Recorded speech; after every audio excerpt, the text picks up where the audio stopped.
Today I've assembled here to give you my good friends around the world, my supporters, and many monks, my teachers, and neutral people out there who like to understand things more. Today I would like to talk about the world peace, Buddha and Dharma protector Gyalchen Dorji Shugden. I would like to explain to everyone my relationship with this Dharma protector. And my intention of giving everyone an explanation of this Dharma protector is not to convert you, or not to get you on my side, or not to make you think good or bad in any other way. Over the last 10, 15, 20 years, I've received many hundreds of inquiries into this Dharma protector, Dorji Shugden. I've received many questions from people who practice Dorji Shugden, and I've received questions from people who don't practice Dorji Shugden, or some who don't even like Dorji Shugden. And these questions have been piling up more and more. So I thought that I will give some explanation to some of the questions. I can't cover everything tonight, but I'll do my best to cover some of the more important points. Kichara House. I am the spiritual advisor of Kichara House, and also the founder, along with some very close, beloved, and hardworking students of the Dharma, students of the inner journey. We have created Kichara House, and today it has grown to be quite big and successful, if I may say so humbly, due to the hard work of everybody in Kichara. The coherence, the harmony, and basically our goal together to make our inner world, and if possible, the outer world, a better place to live in. What I want to talk about first is my relationship with Dorji Shugden, how it came about, and what's my connection with him.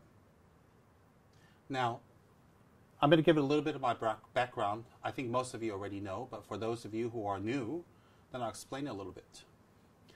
My father was an ex-Drepung Loseling monastic monk, or monastery monk in Tibet. And my mother is descendant of a royal house in Xinjiang.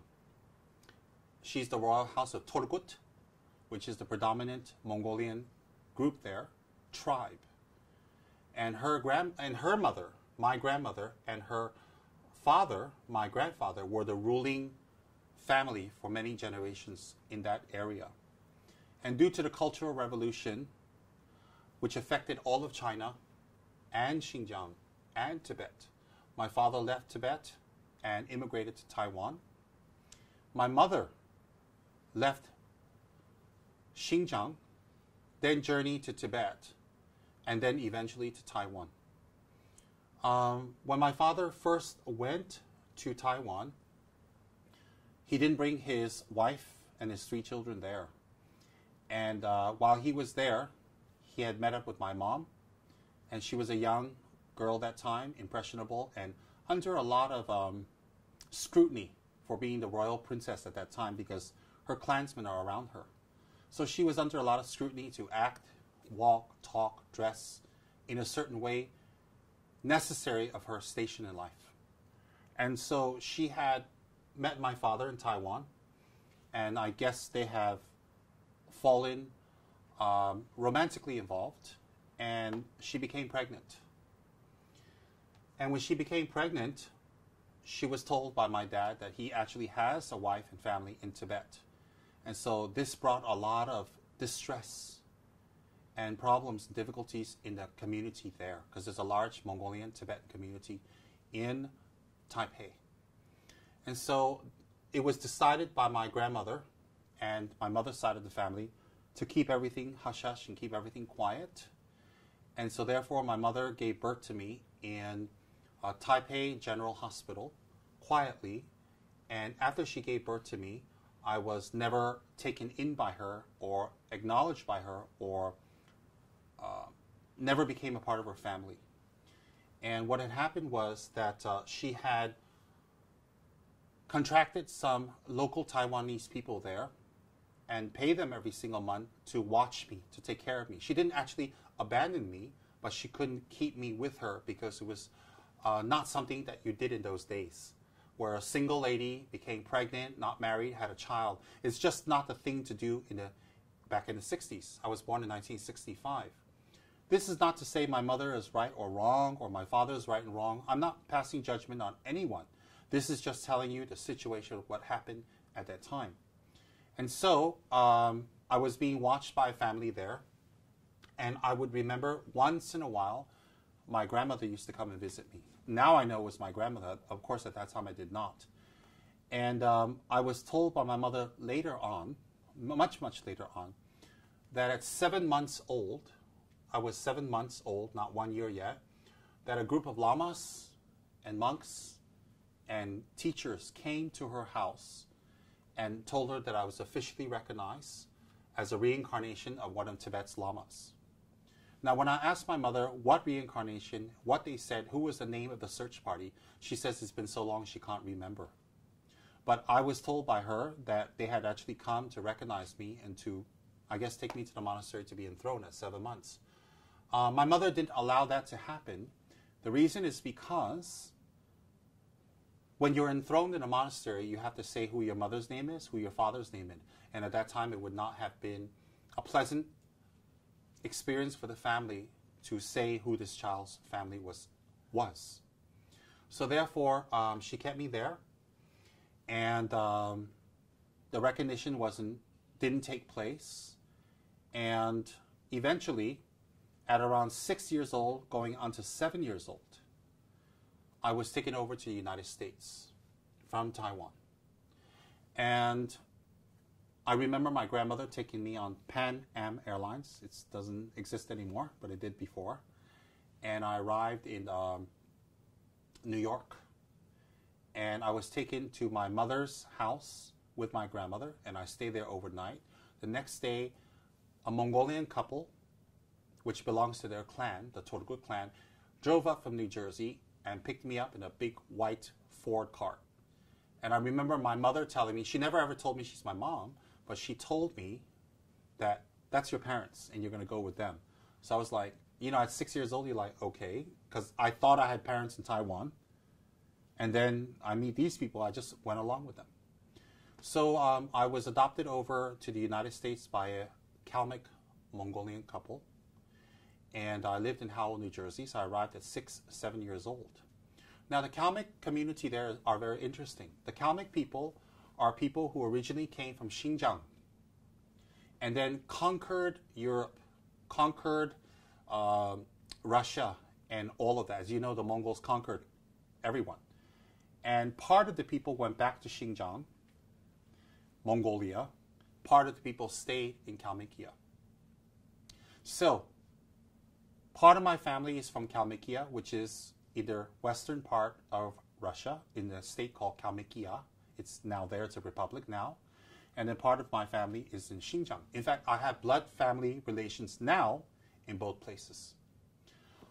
The Kalmyks during World War II, there was a Russian revolution.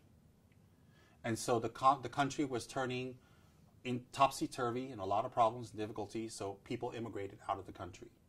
And so the Kalmyk people immigrated from Kalmykia, and they arrived in the United States.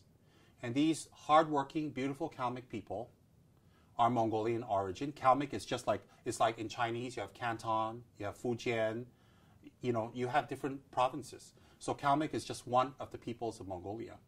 There are 75 nationalities of Mongolians. So they're one of the nationalities. And so they went to the United States, and they worked very hard. They brought their culture, they brought their religion, which is Tibetan Buddhism, and they brought their food, their customs, and their homeland back to the United States. And they settled in the tri-state area of Pennsylvania, which is Philadelphia City, and New York, and New Jersey. So my Kalmyk people that I was adopted over belong to New Jersey. And in New Jersey, you have 3 Buddhist Kalmyk temples. three. You have Nisan, Rashi Jempaling, and Trashi Lumpo. So all three Kalmyk temples had their Kalmyk Mongolian priests, monks, geshis. Some were educated in the great monastery in Tibet of Drepung Monastery. Then in northern New Jersey, there was one more very beautiful Mongolian Kalmyk monastery run by Geshe Wangyal. So I lived in Howell, New Jersey, which is a little nondescript, small town, nice, and until I was around 15, 16. And I lived in a Kalmyk community there. You have to remember, half of my heritage is Mongolian, Kalmyk to be specific. Half of my heritage is Tibetan. My father is Tibetan, my mother is Mongolian. So, both cultures practice Tibetan Buddhism. Both. So there was no conflict of religion where I lived. So I lived on West 3rd Street. That's where my step-parents lived. And their name was Burcha and Dana Bugayev. And they did the best they can for me. And they loved me the way they can. And they gave me what they can. In essence, they were kind people. And they wanted me to be who they wanted me to be, like most parents. Now, I arrived in the United States in 1972. Nearby, in Rashi Jempaling Temple, which is the temple that my parents goes to worship and pray, and it's packed with Kalmyks there. In 1971, one of the greatest Tibetan masters and teachers, and a heart student of Kyabje Pabongo Dorji-chan, arrived. You see, because the Mongolian community there wanted a great teacher, they wanted a great monk, so they wrote in and they had this great master come. This great master later became the abbot of Saramay Monastery, an erudite scholar, writer, and teacher who lived peacefully and passed peacefully away in Howell, New Jersey. Very much liked by His Holiness the Dalai Lama. So anyway, this great teacher, his name was Khensur Losang Tarchen Rinpoche. So for convenience sake, because the Tibetan names are very long, I will say Khensur Losang Tarchen. All right? He was a scholar of the highest class. He was a master of Sutra and Tantra. Not only was he a scholar and master of Sutra and Tantra, he was one of those rare ones that actually practiced and put into practice what he had learned in the great monastery of Sera in Tibet. So the Kalmyk community had invited and requested and confirmed this teacher to come to be their resident teacher in our monastery, Rashi Jempaling, there in Howell, New Jersey. So can you imagine? He came in 1971. I came in 1972. I was 6 going on 7 years old. And guess what? I lived on West 3rd Street. The temple was on something like East 6th Street, isn't it? East 6th Street. Just 2-3 streets away. And for me to ride my bicycle to the temple literally took me 7-8 minutes. I rode very fast. And also it was nearby. So just 10 minutes away by bike if you go slowly, or by walking 15-20 minutes, just 10 minutes by bicycle away was living one of the greatest Dharma teachers of our century, Khensur Losang Tarchen Rinpoche. He gave classes, he taught, he conducted meditation retreats, he gave initiations, oral transmissions. You have to understand, he is a scholar that can create many other scholars, one of the highest. And he is a direct student of Kyabje Trichan Rinpoche, Kyabje Song Rinpoche, His Holiness Kyabje Pabongo Dorji-chan, Pabongo Rinpoche. He is someone in Tibet that served these lamas, received teachings and lineage from them. And he was the purest monk, very kind, very helpful, and used his whole life to serve others by teaching them Dharma tirelessly. I lived 10 minutes away from this master. Talk about good luck. More than good luck. I feel in my previous life, I must have made some good prayers to be born near such a great master, just down the street, literally. So at a young age, when I saw this master, I was entranced. Even at 6, 7 years old, 8 years old, 9 years old, I remember I was in awe of him. No one told me how great he was. Who's going to tell a little kid how great he is? No one told me what a great scholar he was, what a great master he was, what an incredible meditation teacher he was. No one said that. No one tells that to a 7, 8-year-old kid. When I saw him, I just said, there's something special about this person, and I want to follow him. My little child mind said that to me. I want to follow him. That's what I did. So I started going for his classes. I started going for his teachings. I started going for his retreats. I started going for the meditations. And I became more and more involved and stronger. And that's it. What did Geshe-la teach us? Sorry, Khyentse Rinpoche. At that time, we called him Geshe-la because he wasn't an abbot yet. What did Khyentse Rinpoche teach us at that time? He focused on Lojong, the transformation of the mind. He focused on us learning about Dhammakirti and debate. He focused on us on Lamrim. He focused on the practice of Hiruka and Vajrayogini Tantras. He focused on holding the vows. He focused on doing the meditations and rituals correctly. There was no magic, no hocus pocus, nothing. Very straightforward, very clear Dharma teachings. And I went for this for years.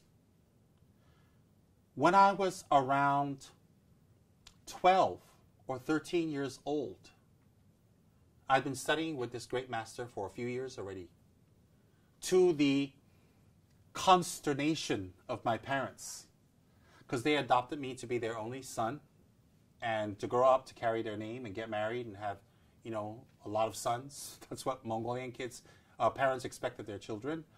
And I wanted to be a monk. I told them I wanted to be a monk. They were not happy at all. But that's another story. So when I was around 12 or 13, then Khyentse Losang Tarchin invited his nephew over to help to run the temple there. So Khyentse Losang Tarchin Rinpoche invited this nephew of his, as far as I remember, that time his name is Lotar, invited him over from Sera Monastery, India, and he arrived and he stayed in our monastery. And I just remember Lotar being there one day. And so Lotar spoke no English, but he laughed a lot, he smiled a lot, very jovial, very happy. He was a monk. And his job was to serve Khyentse Rinpoche, his uncle, and this great master, and to take care of the temple. So Lotar was there for a few years. I used to go to the temple because, I don't get to see Khyentse Losang Tarchin Rinpoche all the time. And, Khyentse Losang Tarchin is very strict, very firm. So I was kind of scared of him.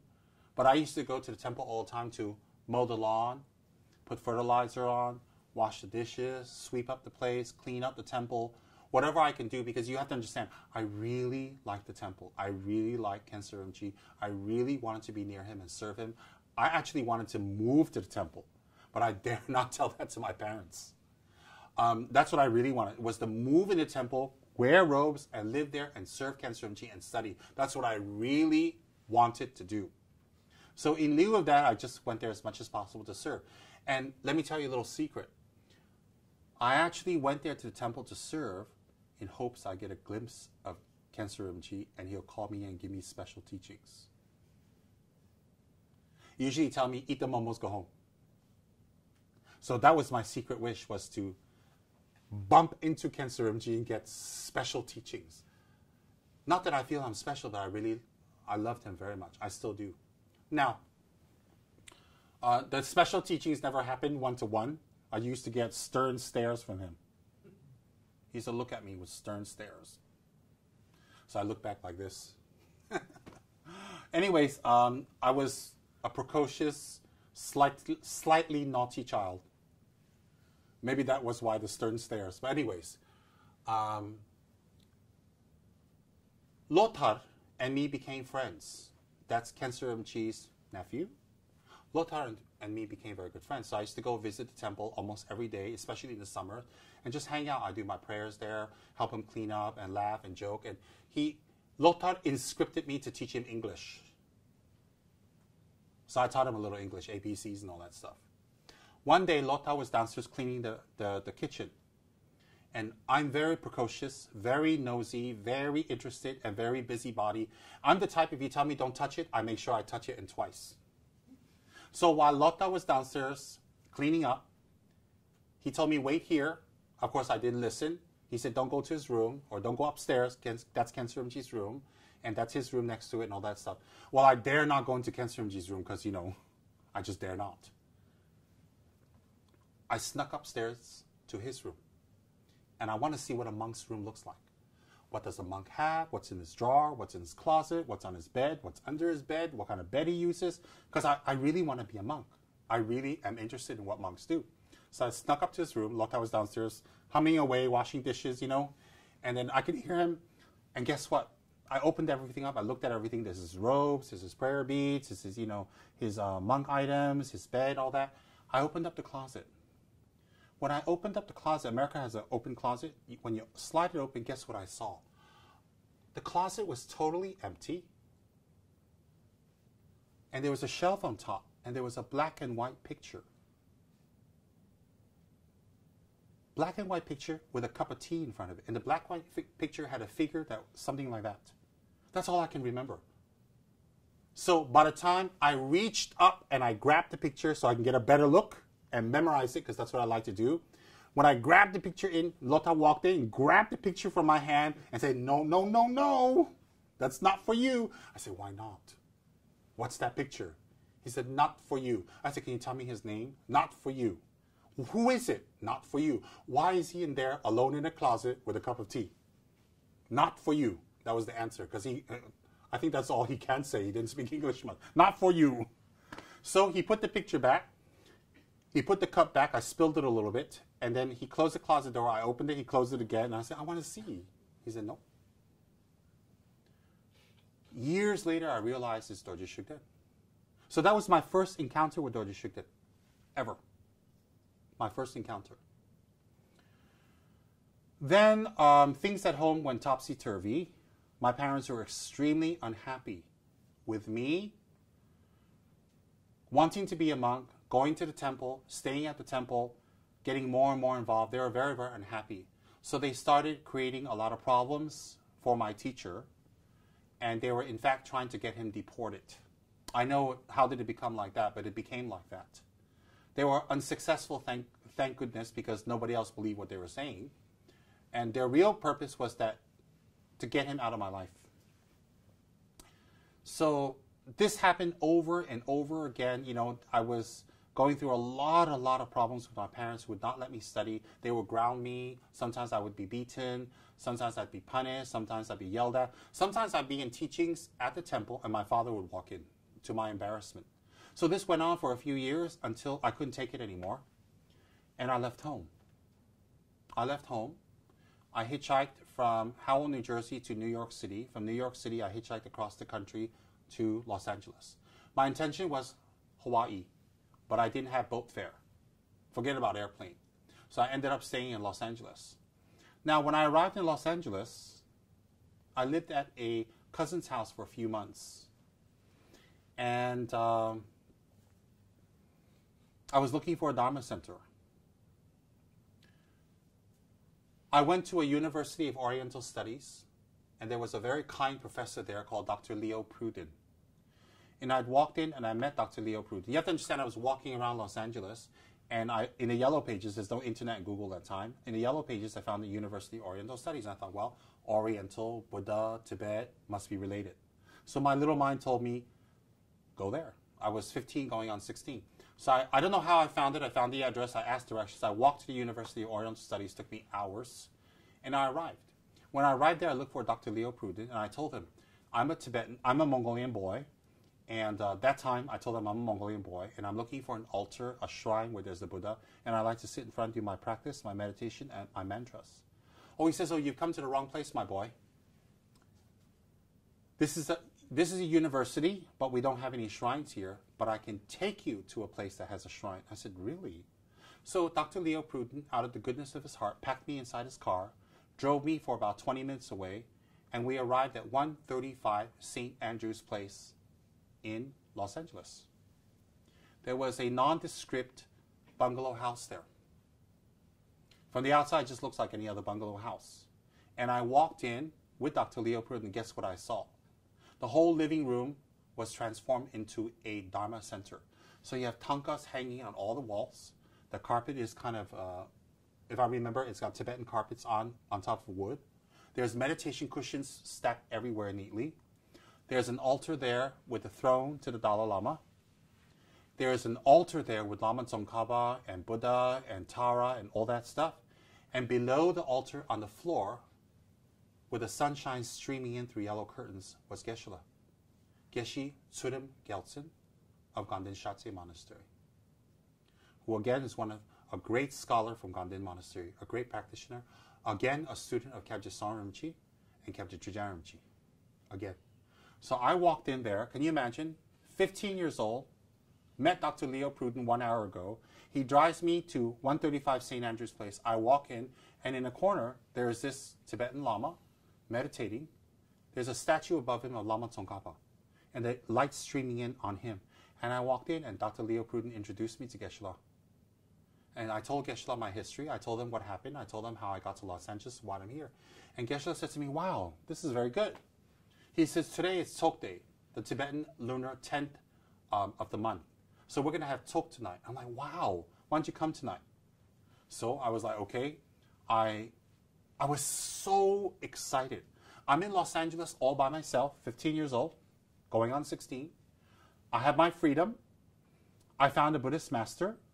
There's no more restrictions for my parents. I'm alone. And I just walked in and I find this master. Again, how did that happen? And a student of Trijang Rinpoche, Saramji Samor. Okay? So I ran around the city. I went here and there. I didn't have any money. I walked here, hung out at the bus stops. My favorite place was the bus stops because they're free. And drank some drinks and stuff. And I prepared myself for Tok. Then I walked back to the center. I went for Tok.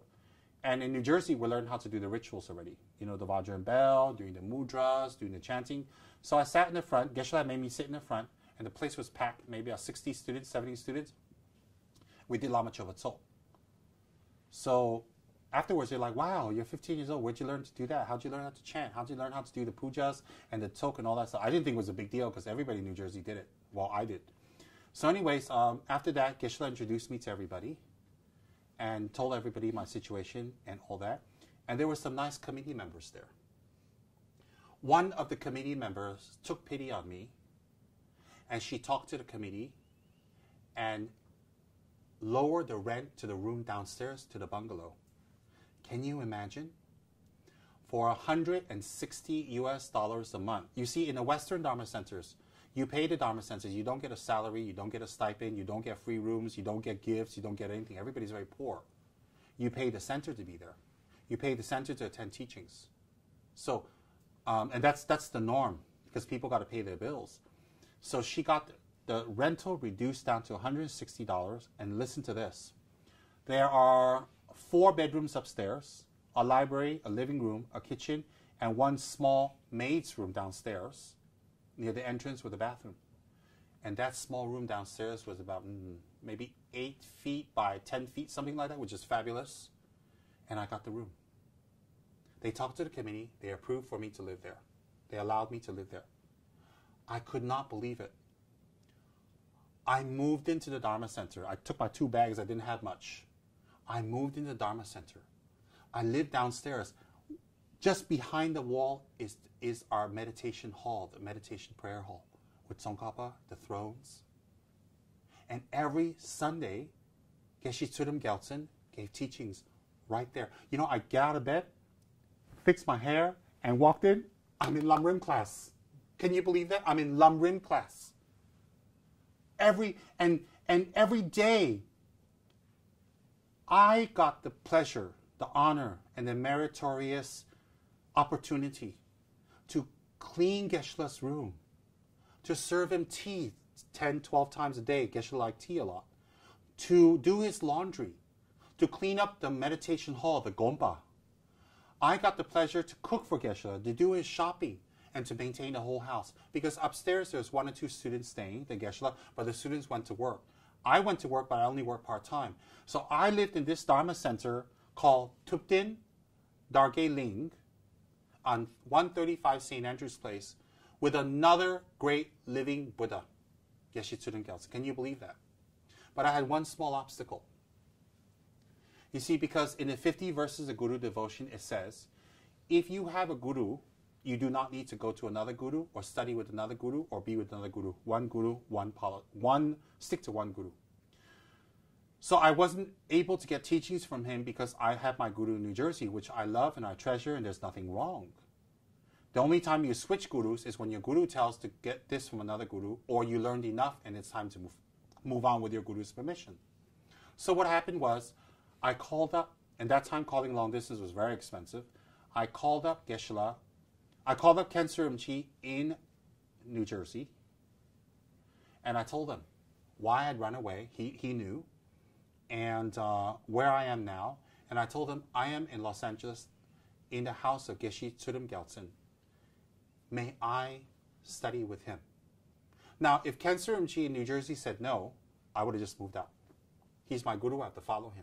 So in the 50 verses of Guru Devotion by Ashvaghosha, it states very clearly, without the permission of your guru, you don't go to any other teachers for teachings, initiations, even a blessing. Why? When you go to another guru and you jump from one guru to another, you skip from one guru to other, you're sending a message out to the world. Your guru is not good enough. Your teacher doesn't have enough blessings. Your teacher is not knowledgeable enough. Your teacher is not good enough. So you need to run to others. Some people say, oh, but I just want to get blessings from another teacher. Why would you want blessings from another teacher if your teacher already is giving you blessings? So in the 50 verses of Guru Devotion, you don't jump from one teacher to another for a few reasons. One is, once you establish a relationship with your teacher, you study with your teacher, you learn with your teacher, and whatever your teacher has will be the path to enlightenment, and that should be more than enough for you. If you're going to get teachings from 2 or 3 or 4 or 5 or 6 teachers, how can you practice what every single teacher gives you? That's not possible. Okay, that's one. Number 2, when you accept one person as a teacher, you see them as the embodiment of an enlightened energy, enlightened knowledge, enlightened mind. So what that teacher teaches you, if you put into practice, you will gain the attainments. When you gain the attainments, that is the same as any other attained person with any other teacher. So you don't need to run to many, many, many teachers. So I'm very strict on Guru devotional practice. I always have been very strict. So when I arrived in Los Angeles, I knew this was a great teacher, but I don't have the permission of my first teacher. And why would I want to switch from my first teacher to the second teacher? Because my parents didn't allow me to study. They didn't allow me to go to the temple. So I had to leave. They wanted me to get married, get a college degree, have kids, and go to parties and drink and, have fun. That's what they told me. My parents even picked out one Kalmyk Mongolian girl for me to marry in the future. They've already talked to the parents. That's the way they do things. So I ran. I want to be a monk. So I called up. I was in Los Angeles from Geshe-la's house, and I got Geshe-la's permission, and I called up Khyentse Rinpoche in New Jersey, and I explained to him the situation. And he already knew, of course. He understood. He heard I'd run away, and he was happy to hear I was safe and that I'm all right. So I said to him, I can't come back to New Jersey in the near future, so therefore I don't have the merit to study with you, although I want to. I am living in the house of Geshe Tsurim Gyaltsen. Do I have your permission to study with him, or what shall I do? Khyentse Rinpoche on the other line, if he told me to leave, I would pack up and leave immediately. I would never question my teacher. I don't have a habit of showing disrespect to my teacher. But Khyentse Rinpoche said these words to me. You are very lucky. Geshe Tsurim Gyaltsen is a great master and scholar. You should treat him exactly the way you would treat me. And you should serve him and study with him and be a good student. Wow. At that moment, a few things dawned on me. One is how real Buddhist masters have no jealousy. How real Buddhist masters, they don't care how you become enlightened or with who, as long as you become enlightened. I saw the first time, clearly, a glimmer of how incredible my teacher was. You're saying, how can you say it for the first time? I'm talking about in action now. The second thing is, he officially gave me his permission to study with Geshe Tsulem Gyaltsen. So if I study with Geshe Tsulem Gyaltsen, there will be no karmic repercussions of guru hopping, center hopping. The third thing is, he told me that Geshe Tsulem Gyaltsen is a great master. If my master tells me he's a great master, I don't need to check. I believe my master. And that I should serve him as I would serve my teacher in New Jersey. Wow. So I was very happy and sad because I love my teacher in New Jersey. I was happy because I can't be there, but I can continue my study. And guess what? He is of the same lineage, of the same teacher, of the same tradition. The Lama Tsongkhapa's tradition, the student of Trijang Rinpoche, the student of Sangha Rinpoche. They're both highly acclaimed Geshis. So I ran up, I put the phone down, I prostrated. After I put the phone down, I prostrated to the phone because my teacher has spoken on the phone. So to show respect, I prostrated to my teacher.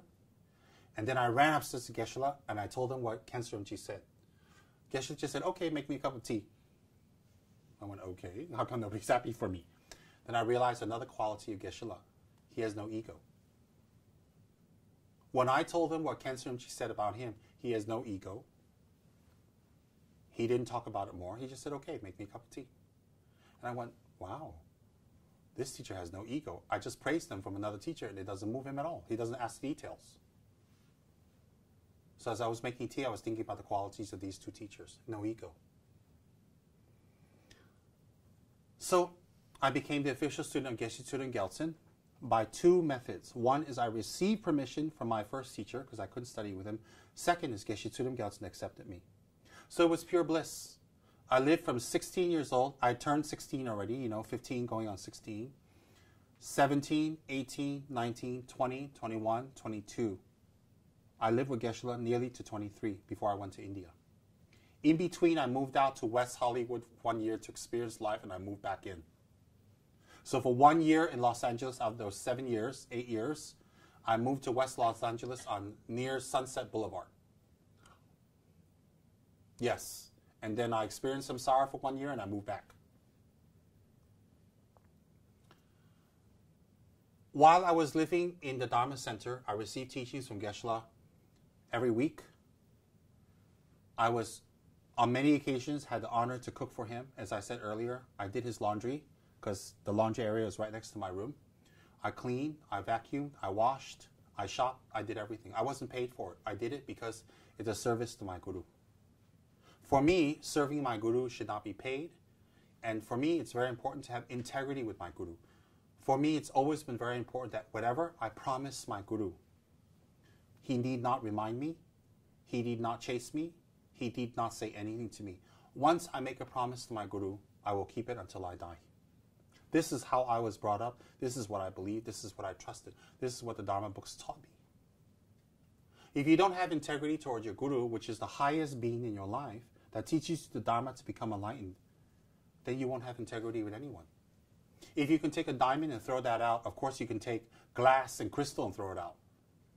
Who takes diamond and throw it out and keep the crystal in their house and keep glass in their house and keep it clean and make a ring out of the glass? Why would you throw diamond out and keep the glass? So if you don't take care of a diamond, you won't take care of glass. So for me, the guru is a diamond, and I will take care of it. So whatever I promised my teacher from a very young age, it was instilled in me to have integrity, to not let your guru push you, remind you. Never bring your issues to the guru and disturb his mind. That's what I was taught. Never ever shout or scream at your guru, or cut him off, or turn him off, or not speak to him, or show any disrespect. Because your guru is the one that teaches you Dharma. Your guru is the one that teaches you the path to enlightenment. Because you cannot meet, I cannot see or meet the Buddha. I cannot meet Manjushri or Maitreya or Tara. I can't get teachings from them. But definitely they exist and they have become enlightened. Since they exist and they have become enlightened, they receive teachings from their guru. But I can't receive teachings from them because I don't have the karma to see them at this time. Since I don't have the karma to see them at this time, I can only rely on the holy gurus to give me teachings. So since the gurus give me teachings, they are the substitute for the Buddhas or the Buddhas in action. So if I show disrespect to the Buddhas in action or my teachers, if I lie, if I break my promise, if I shout or I'm rude to them, or I always want attention or money or things from them, they're not my gurus. I'm treating them like a spoiled child with a rich parent. How will that help me in my spirituality? Everything that we have with our guru is to tame our minds. Every relationship we have with our guru, everything our guru teaches us, everything our guru does to us or says to us, a qualified guru, is to train our minds and to make us have the qualities necessary for spiritual attainments. So we cannot have integrity with our teachers. We cannot keep our promises with our teachers. We cannot keep up our whatever we are practicing or learning with our teachers. It's going to be like that everywhere we go with everybody we meet because we don't value anything. Now, I was very happy because I can study with Geshe Tsudam Gyaltsen. I can't tell you how happy. For the first time in my life at 16 years old, yes, at 16, I was free. No parents. I worked a part-time job to support myself. I lived in the Dharma Center. I was living on the ground floor, and upstairs on the first floor was another great living master from Ganden Shatse Monastery with a true lineage, true practice. I was attending Lamrim and Tantric classes, Torma classes. I was able to serve my teacher just like Milarepa, to cook for my teacher, to wash for my teacher, to clean for my teacher, to shop for my teacher, to escort my teacher. And when he goes places, sometimes I had the honor to go with him and even carry his bag. I love going places carrying his bag because I was thinking, I'm the assistant, see me? I know, a little bit ego coming up. I was very proud. I was very proud to walk anywhere with Geshe-la. And I loved going shopping with him sometimes. He would go shopping, go here and there, because I like to see how he interacted with people. I saw how he interacted with the students in the center. I saw how he interacted with people on the bus, in the stores, in the cashiers, the restaurant. I saw. He was the picture of kindness with everyone. And I loved it because I wasn't expecting anything else. And one day, he has a lot of students. One day, I was going to Tok, and I met up with one of Geshe-la's students. And he showed me a picture of Kabje Sonramji. Wow, I couldn't believe it. I've never seen this Lama or heard of this Lama anywhere. How could I? I saw a picture of Sonramji, and the student said to me, oh, he's an emanation of Hiruka. This is what they believe him to be. I saw the picture. I begged that person for the picture. He gave it to me. I took that picture. I put it on my altar. I could not believe it. Like electricity went through my body. I was so excited. I was so moved. I cannot describe to you the feeling I had when I saw Sonramji's picture. And they told me this is Geshe-la's teacher. Geshe Tsudam Gyaltsen's teacher. I was like, wow. And guess what? After I got that picture, a few months later, it was announced, His Holiness, Kabje Sonramji, will be visiting our center for 6 months. Well, you cannot believe how I felt. You cannot believe the elation and the excitement. So what I did was, I wanted to make a connection with this teacher, and I wanted to make a strong connection. So in my little mind, I thought to myself, I'll make offering of prostrations. Cha Tsema. So what happened was, I put his picture on my altar, and I did 100 prostrations to Kabje Sonramji's picture every single day for a few months before he came. My purpose was to offer prostrations of body, speech, because I don't have money. I offer body, speech, and mind. I offer incense and light to Sonramji every single day, and I pray, may I have a strong connection with you? May I receive teachings from you? May I become attained just like you? May I receive the lineage from you? I used to pray like that every single day and make prostrations of 100 prostrations to him. Well, the big day came. Guess what? A few months later, I had to go to work. I was very frustrated because Kabje Sonramji was arriving at a time where I would be at work. I wanted to be at the door to receive him. So I was at work, and I was so excited. After work, I ran back. I worked part-time. I ran back to the center, and there were bags everywhere. There were new shoes. I knew he was here. I heard a strange voice up there, not an unpleasant one, a strange one. I said, oh my God, that must be him. I was shaking. So I was downstairs in the kitchen pretending I was busy. I was begging for him to take me upstairs to meet him, waiting, hoping, praying. But at the same time, I was scared. So finally, Geshe-la said, okay, you can come upstairs to meet Saramji. I was like, ooh. So I walked up very nervous. I was so scared. I walked into the room. There he sat. Wow. Straight and erect with a long goatee, white, very sharp eyes, no smile. He didn't smile at me at all the whole time. I walked in. I couldn't stare at him. I could not stare and look at his face. I was so nervous. I was so scared. I was so excited. I was in awe. I was entranced. This is going to sound a little strange to people who don't understand. I knew I was in the presence of a Buddha. So I prostrated 3 times. And I just looked at him like that, and I looked down, looked up like that, because I'm curious. I go to people's closets to find their Dharma protectors. So I'm that type of kid. And I was so scared, but I had to look. So then I broke down and started crying. I don't know why. I don't know why I cried. I just cried and cried and cried. And Saramji sat there looking at me, unmoved, no emotion. And he told Geshe-la to tell me, I'm not anything special. You don't need to cry. Now you can tell him to get out. So I got chased out. So I'm like crying like a child, and I left this room. And Geshe-la told me, so I said to Geshe-la, I didn't do too well. He says, no, nothing's wrong. So I went downstairs, I started cooking dinner, and I started preparing tea and all that stuff, because Saramji came with a lot of entourage. So every single day I was cooking for Saramji, his assistant, Geshe Tsudam Gyaltsen, the two sponsors, the translator's uncle. So I was cooking every day for 7 people for 6 months. I cooked breakfast and I cooked dinner. Lunch, somebody else took care of it.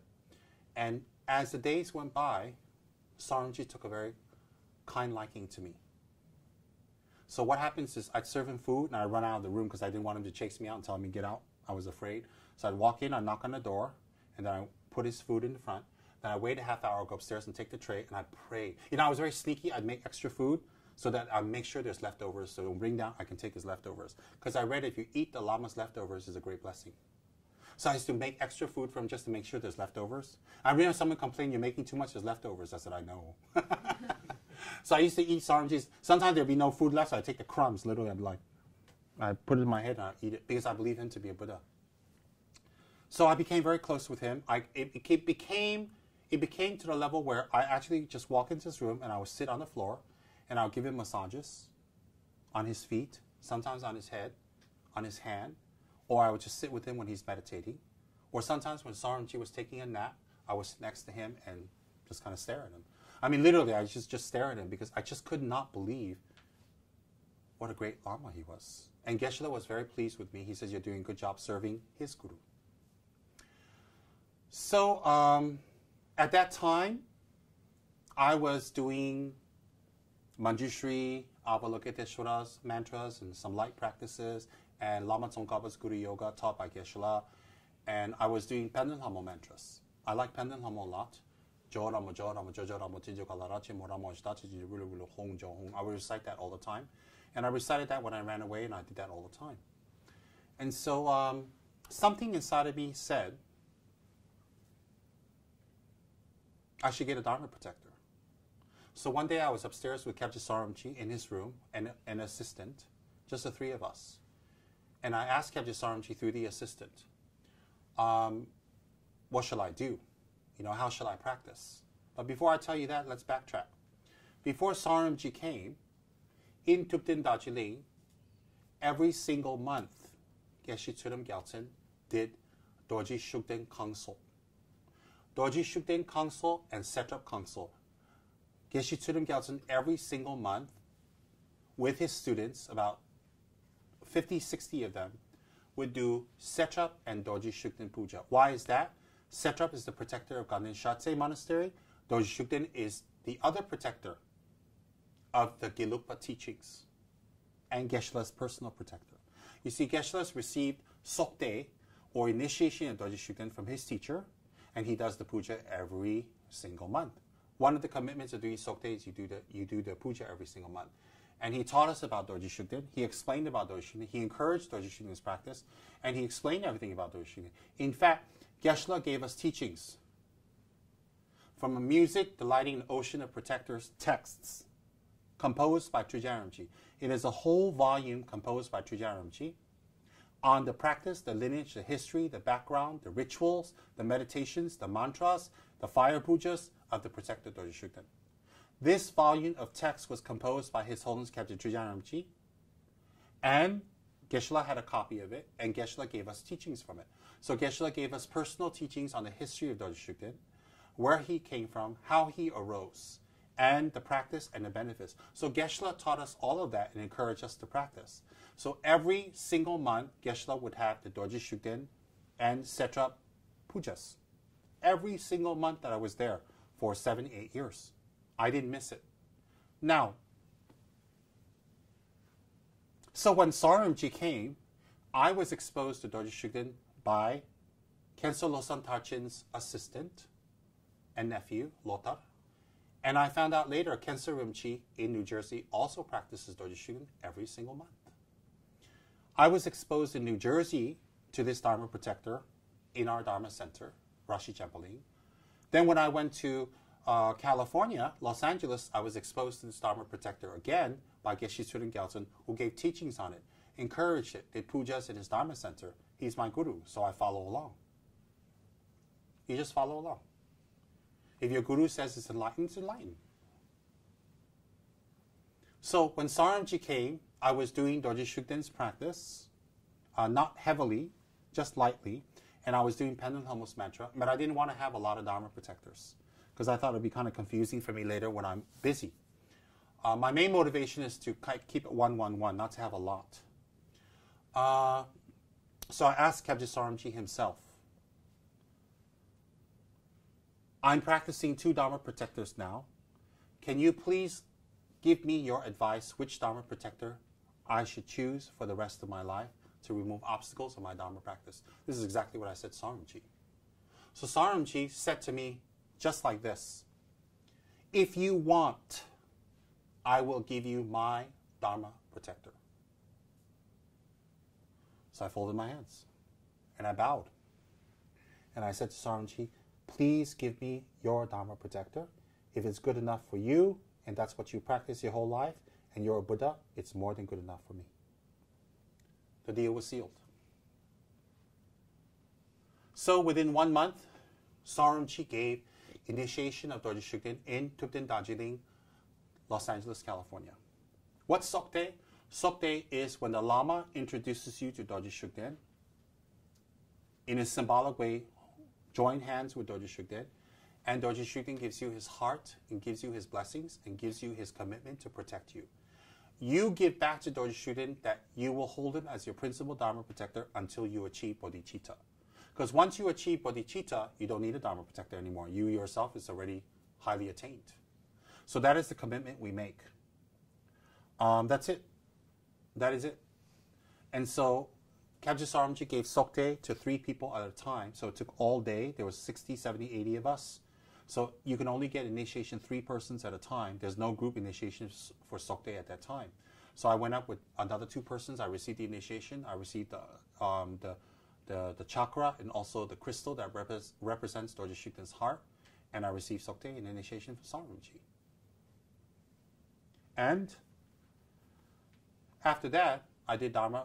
I did my protector practices with Geshe-la and the group every single month and learned the rituals, learned the mudras, learned the prayers, the chanting, all of that. In fact, I learned how to make tormas for Dorje Shugden from Geshe-la. He taught me. So my tormas are a little wilted, but they still were edible.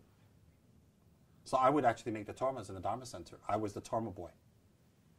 And sometimes Geshe-la would do the puja to Setrap and Dorje Shugden twice a month, sometimes 3 because people requested it. So I would make tormas 2 or 3 times a month, and I would sit in. I was the drum boy. That means Geshe-la would play the cymbals, I play the drums. He played the cymbals. Sometimes I messed up, Geshe-la give me a look.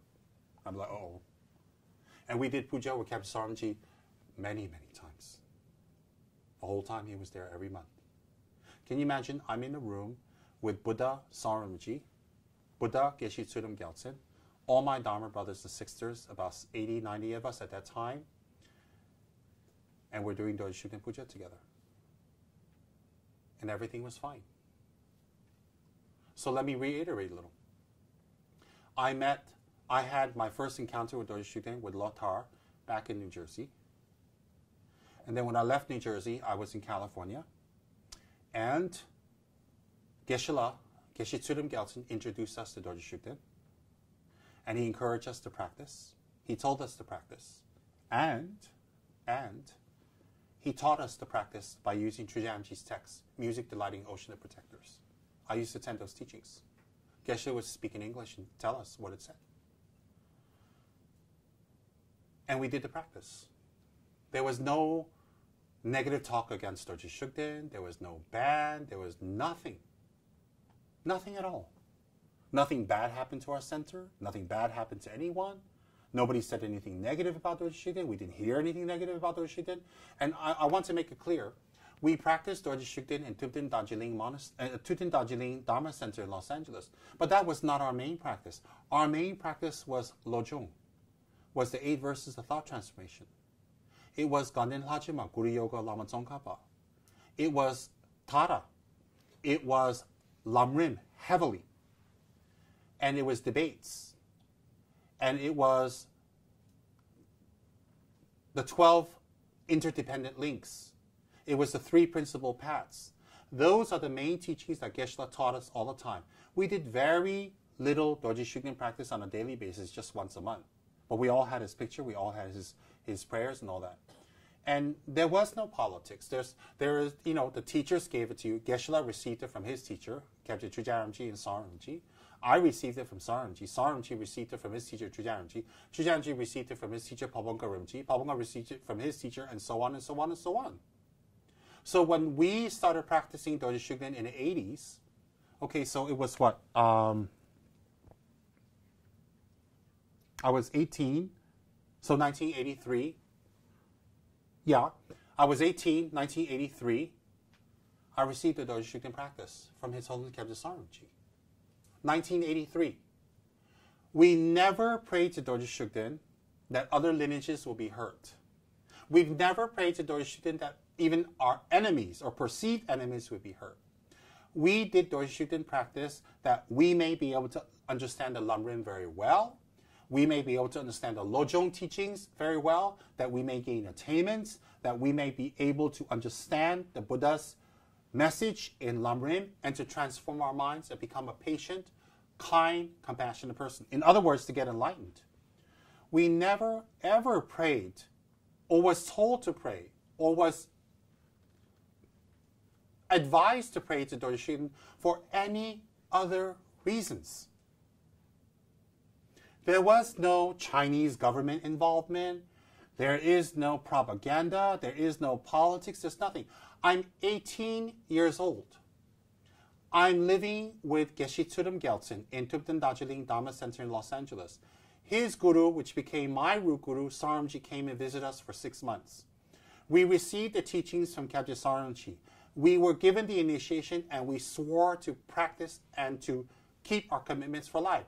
We also received Yamantaka, Vajrayogini, Tsitamani Tara, Hiruka, Avalokiteshvara Nyesun Kundro, Hayagriva, White Tara, Jetsenzima, etc., etc. We also received these other practices from Kyabje Saramji and commentary. And we have to do all those practices. So every single day, I have to do all those practices besides Dorje Shugden, as advised by Saramji. So Saramji gave us Chitamani Tara, Hiruka, Yamataka, Vajrayogini. He gave us Nyesun Kundro, Jetsenzima, etc., etc. So we have to do these other practices every single day also. And my practice every day comprises this much of Dorje Shugden and this much of the other stuff that Kyabje Saramji gave us. And that's how it was. There's no issues, nothing. Nothing at all. I didn't practice Dorje Shugden because I'm connected to the Chinese government.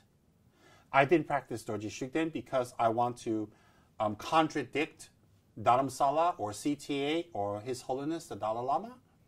And the Dalai Lama visited our center many, many, many times.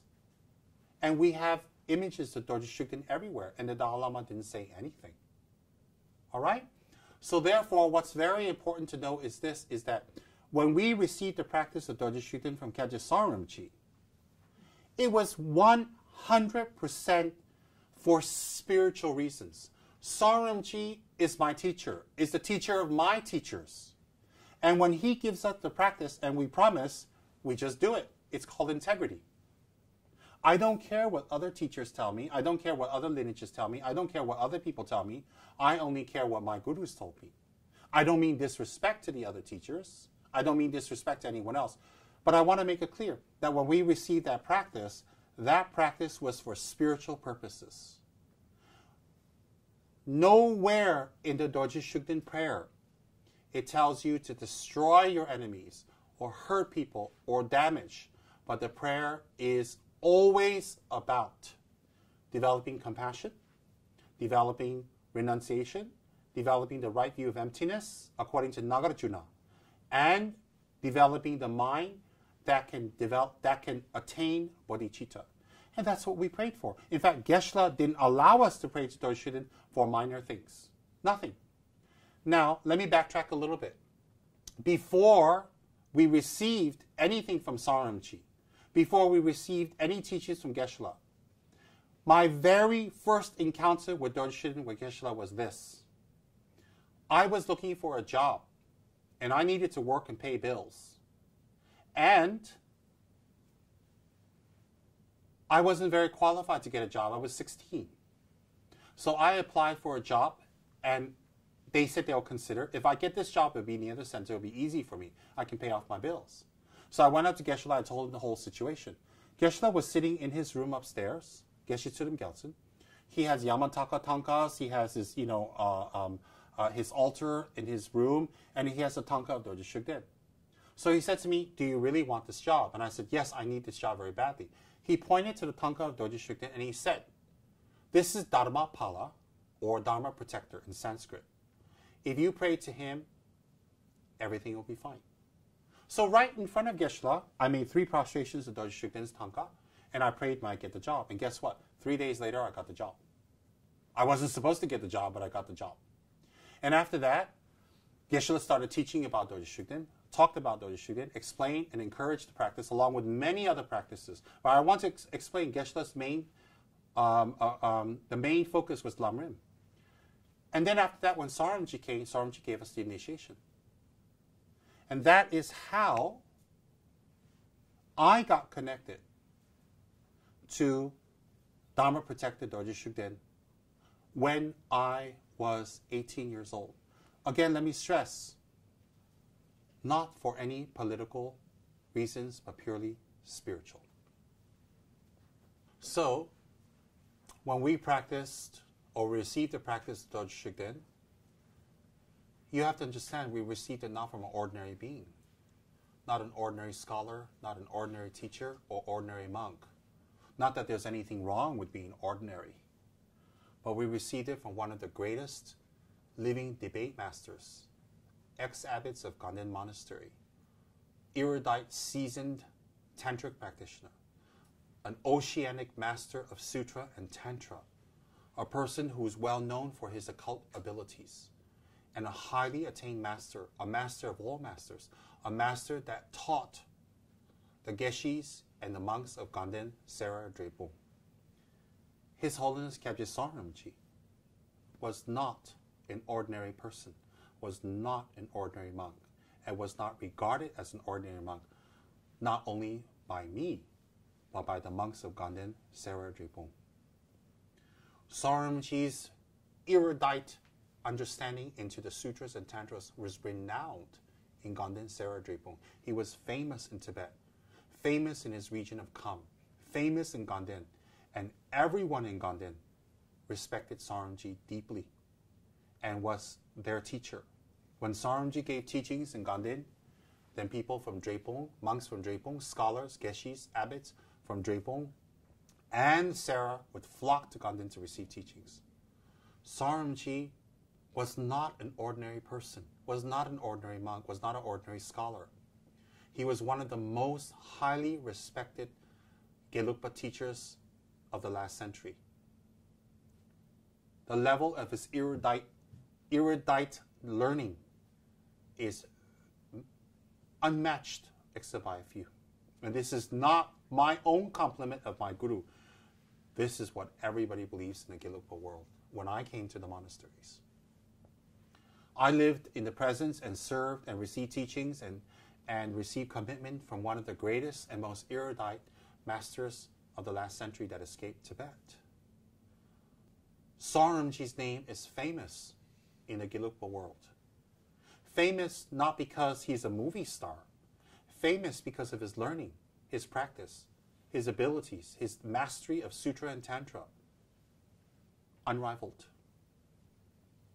His Holiness the Dalai Lama was extremely affectionate toward Kyabje Saramji and would pull on his goatee and tug on it in a playful manner. And Saramji was an extremely loyal, humble, and devoted student of His Holiness Kyabje Trijangramji. Now, Trijangramji is exactly the same as Kyabje Saramji, the tutor of the 14th Dalai Lama, a Geshe Haram of the highest degree, a Ganden Tripa incarnation, a master whose line of incarnations stem back to the time of Buddha when he was the Buddha's personal chariot driver. We are receiving teachers from a line of erudite masters and practitioners that is beyond doubt, even a shadow of a doubt of their qualifications. I had the fortune to study with Khyentse Rinpoche, Khyentse Losang Tachin Rinpoche in New Jersey. I had the fortune to receive teachings and practice from Geshe Tsurim Gyaltsen of Ganden Shatse Monastery and lived with him for nearly 8 years. I had the fortune to study, to be with, to receive lineages and practice and teachings from His Holiness Kyabje Saramji. I made a promise to these lamas. I made a promise to Saramji that whatever he gave me, I will practice till the end of my life. I don't need any other explanation. I don't need any other talk or convincing. I made a commitment to Kyabje Saramji and his 2 disciples, Geshe Tsurim Gyaltsen and Khyentse Losang Tachin Rinpoche. I made a commitment to Saramji. I swore to him that whatever practices he gave me, inclusive of Gyalchen Dorji Shugden, I will practice until the end of my life. It is impossible that I will break my commitment to my root guru. It is impossible. In 1986, when I arrived in Dharamsala, that was when I was going to be ordained by His Holiness. And it was the first time I'd heard any hint about a ban against Dorje Shugden. You have to understand I was 22, 23 at that time, very young, and I came from Tutin Darjeeling in California, and all my gurus practiced Dorje Shugden. We all practiced Dorje Shugden every single month, and all of our Dharma students did it. There was no issues, no problems, and I was very innocent and young, and had a very good view of things, even you can say idealistic. I think most people who are young are idealistic. It's as they get older, they see reality of things, and in learning to deal with it and how they deal with it is how a person matures and formulates their kind of thinking and actions later on in life. I had wanted to make a tanka of Kyabje Saramji in the center and emanating from his heart, a light with Vajragini and another light coming out as Dorje Shugden, because I feel Saramji is the guru and he emanates the Yidam and the Dharma protector. So the Dalai Lama's personal assistant was my very good friend, and we have lost contact these over years, but he was my very good friend, and he's from Namgyal Monastery, and he took me to the tanka painter, the personal tanka painter of the Dalai Lama, and I told him what I wanted. And the tanka painter was very nice. He said to me, well, I'll paint Saramji, I'll paint Vajragini, but I'm not going to paint Dorje Shugden. And I was like, oh, why not? He says, oh, because we don't paint that. So that was the first time I ever heard about the ban in 1986. And then I had talked to another friend of mine in Dharamsala who was a Tibetan, a fellow Tibetan, and he was also a reincarnated Lama, very well spoken in English, a translator, and also a scholar. And he had told me basically that there has been rumors at that time that perhaps Dorje Shugden's practice should be curtailed, and some people will say that it's not beneficial and that perhaps we should stop, and that in the future the Dalai Lama might even speak up about this. And I was really taken aback, and I was really shocked, to say the least. And it was very traumatic for me, because it meant that I had to pick either the Dalai Lama or my Guru. Because if the Dalai Lama is correct, then my Guru is wrong. If my Guru is wrong, all the practices I receive from him are wrong. If I picked my Guru, that would mean I cannot have a dharmic relationship with His Holiness the Dalai Lama. And that disturbed me very much too, because I truly respect and love His Holiness very much. And he's one of my teachers. So I was in a room in Dharamsala, and I offered sang or incense, heavy incense, juniper incense, for 3 days straight on my windowsill. In fact, I burned the windowsill, and I made prayers to Dorje Shugden, and I cried a lot, and I was in a slight depression, and I was very disturbed, and I was very confused, because I was told to choose between the Dalai Lama or my Guru Saramji, to choose between my two Gurus. How can I do that? How can I do that? Because if I choose Saramji over the Dalai Lama, I break my commitments with Dalai Lama and I go to the three lower realms. If I break my commitments with Saramji and choose the Dalai Lama, I also break my commitments, my Guru devotional commitments, and I go to the three lower realms. Either way, I go to the three lower realms. Maybe some of you don't have that dilemma or that issue because you didn't receive teachings from either or Lama. A Dorje Shugden Lama or a non-Dorje Shugden Lama. Maybe you don't have that issue. But all of you must sympathize that I had that issue. And not only me. Thousands of monks in Ganden Sera Drepung, hundreds of thousands of people in Tibet who have faith in the Dalai Lama and also have faith in Tricharamji, Saramji, and Dorje Shugden. And so for the first time in 400 years, we are forced to choose. And I cried for 3 days. I was very depressed. I didn't know what to do. It was one of the most down times of my life. I think the most depressing part of my life, the most saddest part of my life was when His Holiness Khedr Saramji passed away. That was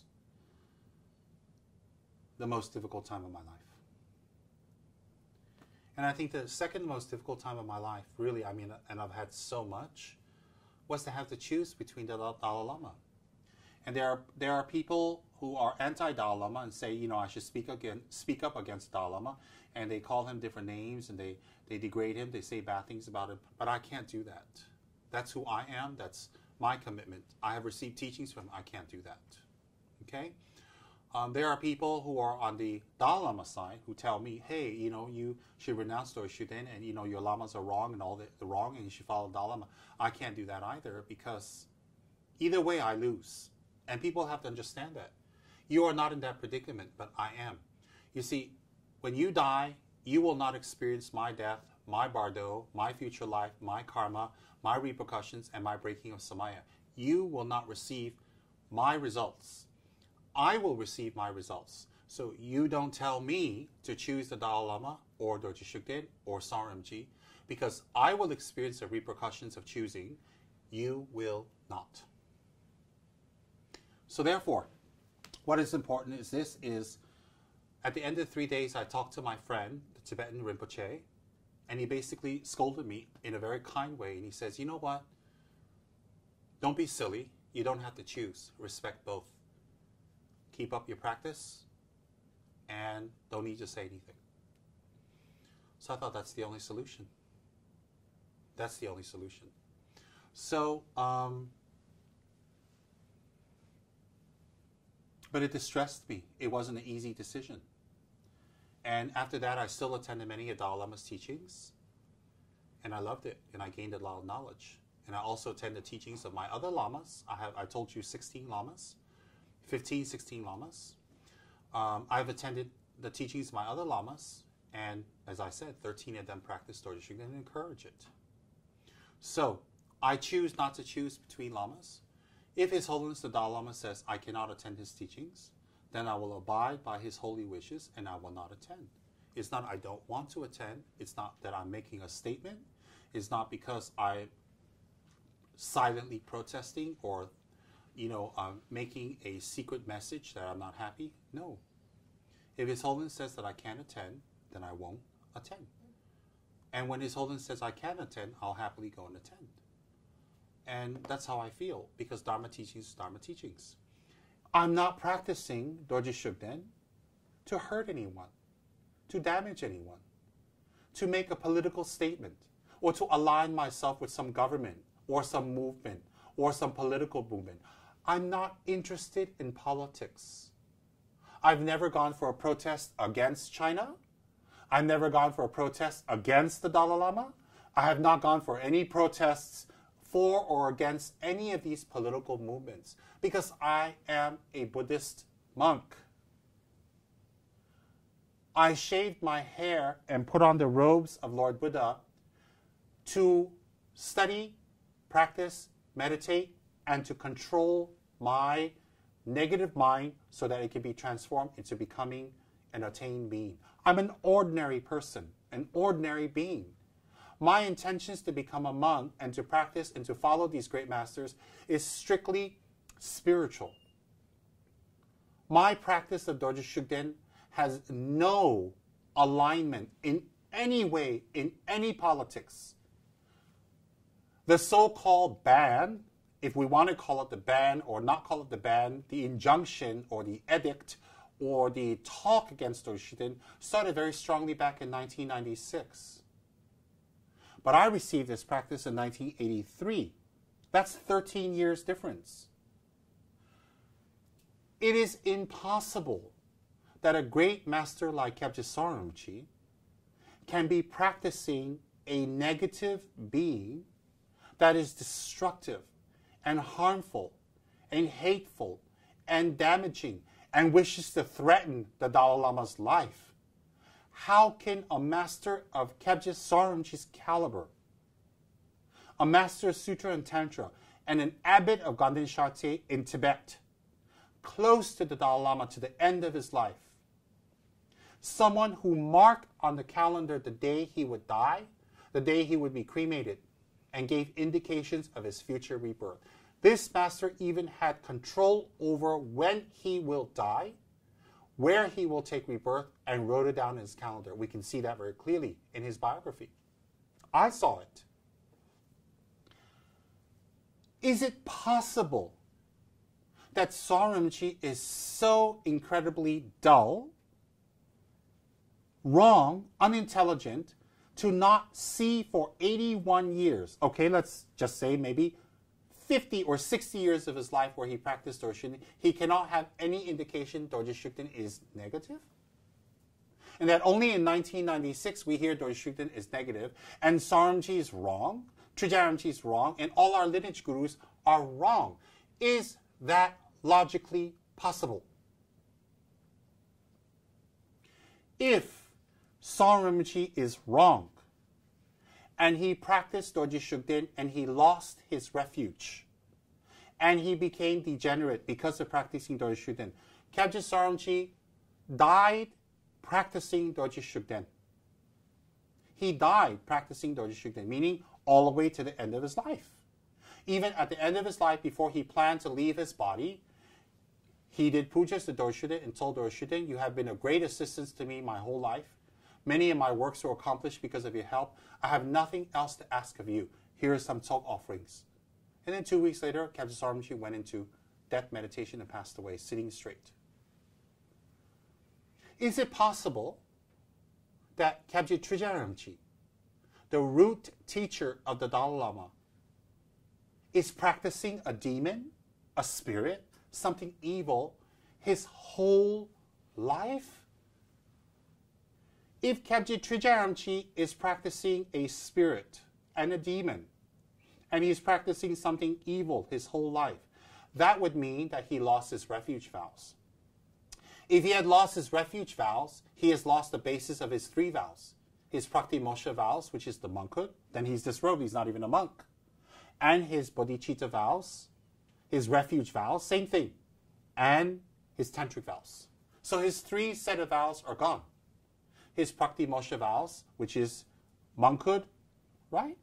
Along with that, on the basis of monkhood, you have to have refuge vows. So if he's practicing Dorje Shugden, then Trijayamchi lost his refuge vows. He lost his monk vows, because the way the monk vows can be taken is based on refuge vows. If the refuge vows are broken, you cannot be a monk. For example, if I'm a Buddhist monk, suddenly I'm not a Buddhist anymore, I don't want to practice Buddhism anymore, can I still be a Buddhist monk? Obviously not.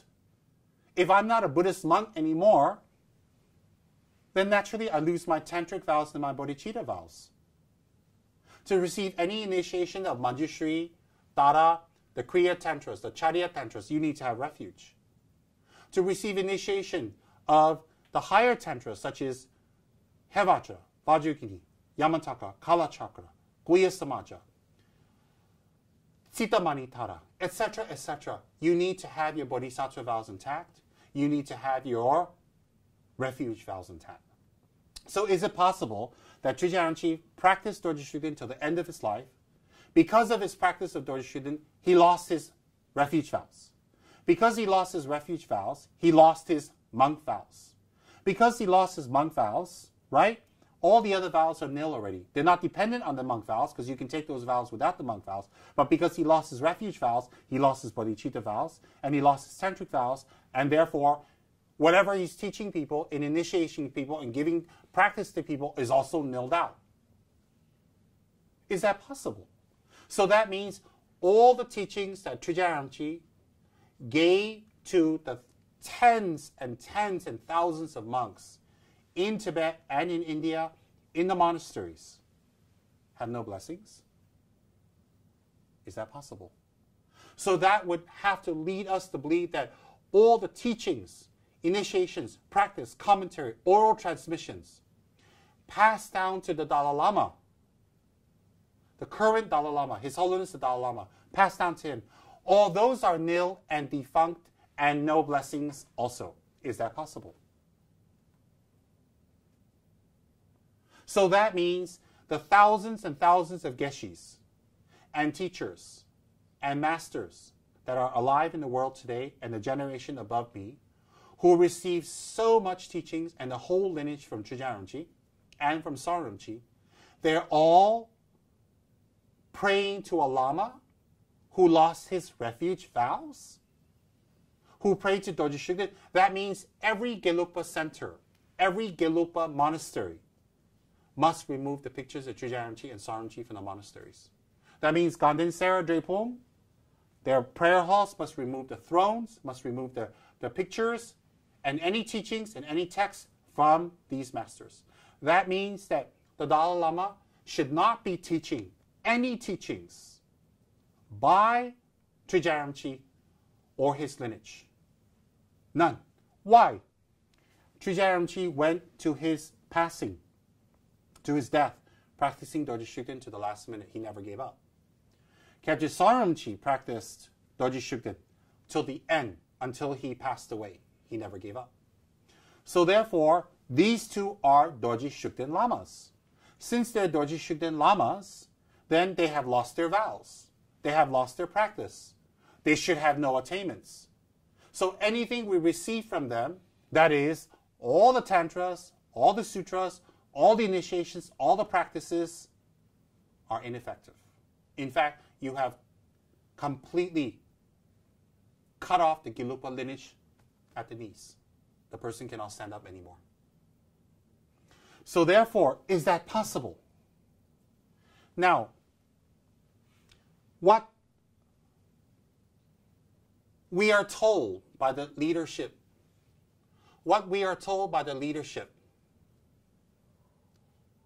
is Dorje Shugden is a demon, is an evil spirit. He harms the Dalai Lama. He harms the welfare of Tibet. He harms anyone who practices him. In fact, we shouldn't even say his name because it will attract negative energy. How is that possible? So Saramji is a walking negative energy. Trijaramji is a walking negative energy. How is that possible? When I arrived in Ganden Monastery, 1988, January, I arrived in Ganden Monastery, Ganden Shatse Monastery, Pokong House, in 1988, January. I prostrated and I walked into the monastery. I was introduced to the abbot and I became an official member of Ganden Shatse Monastery. Prior to that, 2 months prior to that, I was ordained as a Buddhist monk in Dharamsala by His Holiness the Dalai Lama. So back in 1987, I was ordained by the Dalai Lama into a Buddhist monkhood. Therefore, my ordination name is Tenzin Sopa, which comes from His Holiness, whose name is Tenzin Gyatso. And so he's my ordination teacher. My refuge teacher is Khensa Losang Tarchin, who practiced Dorje Shugden. My tantric teacher is His Holiness Kyabje Saramji, who practiced Dorje Shugden. My sutra teacher is Geshe Tsurim Gyaltsen, who practiced Dorje Shugden. So I have Khensa Rimchi, Saramji, and Geshe Tsurim Gyaltsen, who practiced Dorje Shugden, versus Dalai Lama, His Holiness Dalai Lama, who doesn't practice Dorje Shugden. So when I arrived in Ganden Shatse Monastery in 1988, I was 23 years old, 22, 23, around that age. I was extremely excited. That's where I plan to live for the rest of my life. That's where I plan to stay. And there was Zime Rimchi there. There was Kyabje Lati Rimchi there. There was His Holiness Ganden Chipa of Ganden Jangse, Jesun Jampel Champagne. There was Kyabje Demolo Rimchi down the street in Drepung. There was Kyabje Dragon Rimchi. There was Dryan Topten Rimchi. There was the great Khensa Jambaye Shi Rimchi. There was the great Geshe Kuncho Tsering. There was masters all around us. You walk out of Ganden, left and right, there's this erudite Geshe. There's this erudite master. There's this great Rimchi. There's this great Tuku. All around us. And then within a few years, His Holiness Kyabje Trijaramji's incarnation came to Ganden. So guess what? My house, Tsem Ladang, is bordering with Trijan Ladang. So I used to see Trijaramji as a young boy playing, and he'd wave at me. I'd wave at him. Of course, we'd fold our hands. So Trijaramji lived next to me. Right next to that was Zimerimji's house. Right down the street is Saramji's house. Then the Oracle's house. There's all these erudite masters. Lati is just around the corner. We're all there. We're all living there. And guess what? Every single month when we do the protective puja in Ganden Shatse, Goncho Nga, Benden Lamo, Mahakala, Kalarupa, Veshavana, and White Mahakala Gonkar. We include in Satrap's puja and Dorje Shugden's puja. So every single month, all of Ganden Shatse did Dorje Shugden's puja. And guess what? Ganden Shatse has a protector hall. It's called a Gonkang. And within that protector hall, you have Setrap, you have Shibdak Genye, which is a special protector associated with Lama Tsongkhapa, you have Kalarupa, and you have Dorje Shugden. And every day, there would be a Shugden black tea offering in Ganden Shatse Monastery. And in Ganden Shatse Monastery, we had Dorje Shugden's statue there. We had Dorje Shugden's image there. Later, Kyabje Saramji built a special had instructed to build a special Dorje Shugden chapel called the Gyalchen Tenkang right next to Saramji's house. So next to Saramji's house, you had the Gyalchen Tenkang, which was a special place, a temple dedicated to Dorje Shugden in Ganden Monastery, with an altar Dorje Shugden and a throne. The throne housed an oracle there who would take trances of Dorje Shugden once or twice a month, publicly and privately. So next door was an oracle of Dorje Shugden trained by Trijaramji and Saramji living there. and he would take trance of the peaceful Dorje Shugden, the wrathful Dorje Shugden. He would take trance of Setrap. He would take trance of Kachimapo, and a few other Dharma protectors. Right there. And Sarimchi, Trijarimchi, Zemerimchi, Lati Rimchi, Kensur Jamba Yeshi Rimchi, all of them would consult the Dharma protector. In fact, once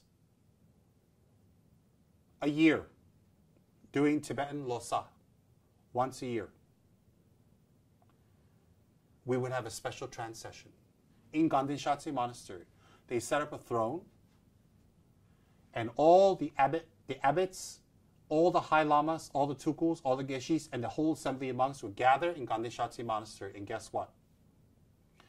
The oracle of Dorje Shugden would be invited into Ganden Shatse Monastery, sit on the throne, and the wrathful Dorje Shugden would take trance, and the abbot, the ex-abbots, the lamas, the tukuls, the geshis, even myself was there. We go up and offer a kata to Dorje Shugden. And then Dorje Shugden would throw rice to the audience and bless all the monks and then leave. Next song would come would be Setrap. Same thing, same procedure. Third was the peaceful Dorje Shugden would enter in Ganden Shatse Monastery.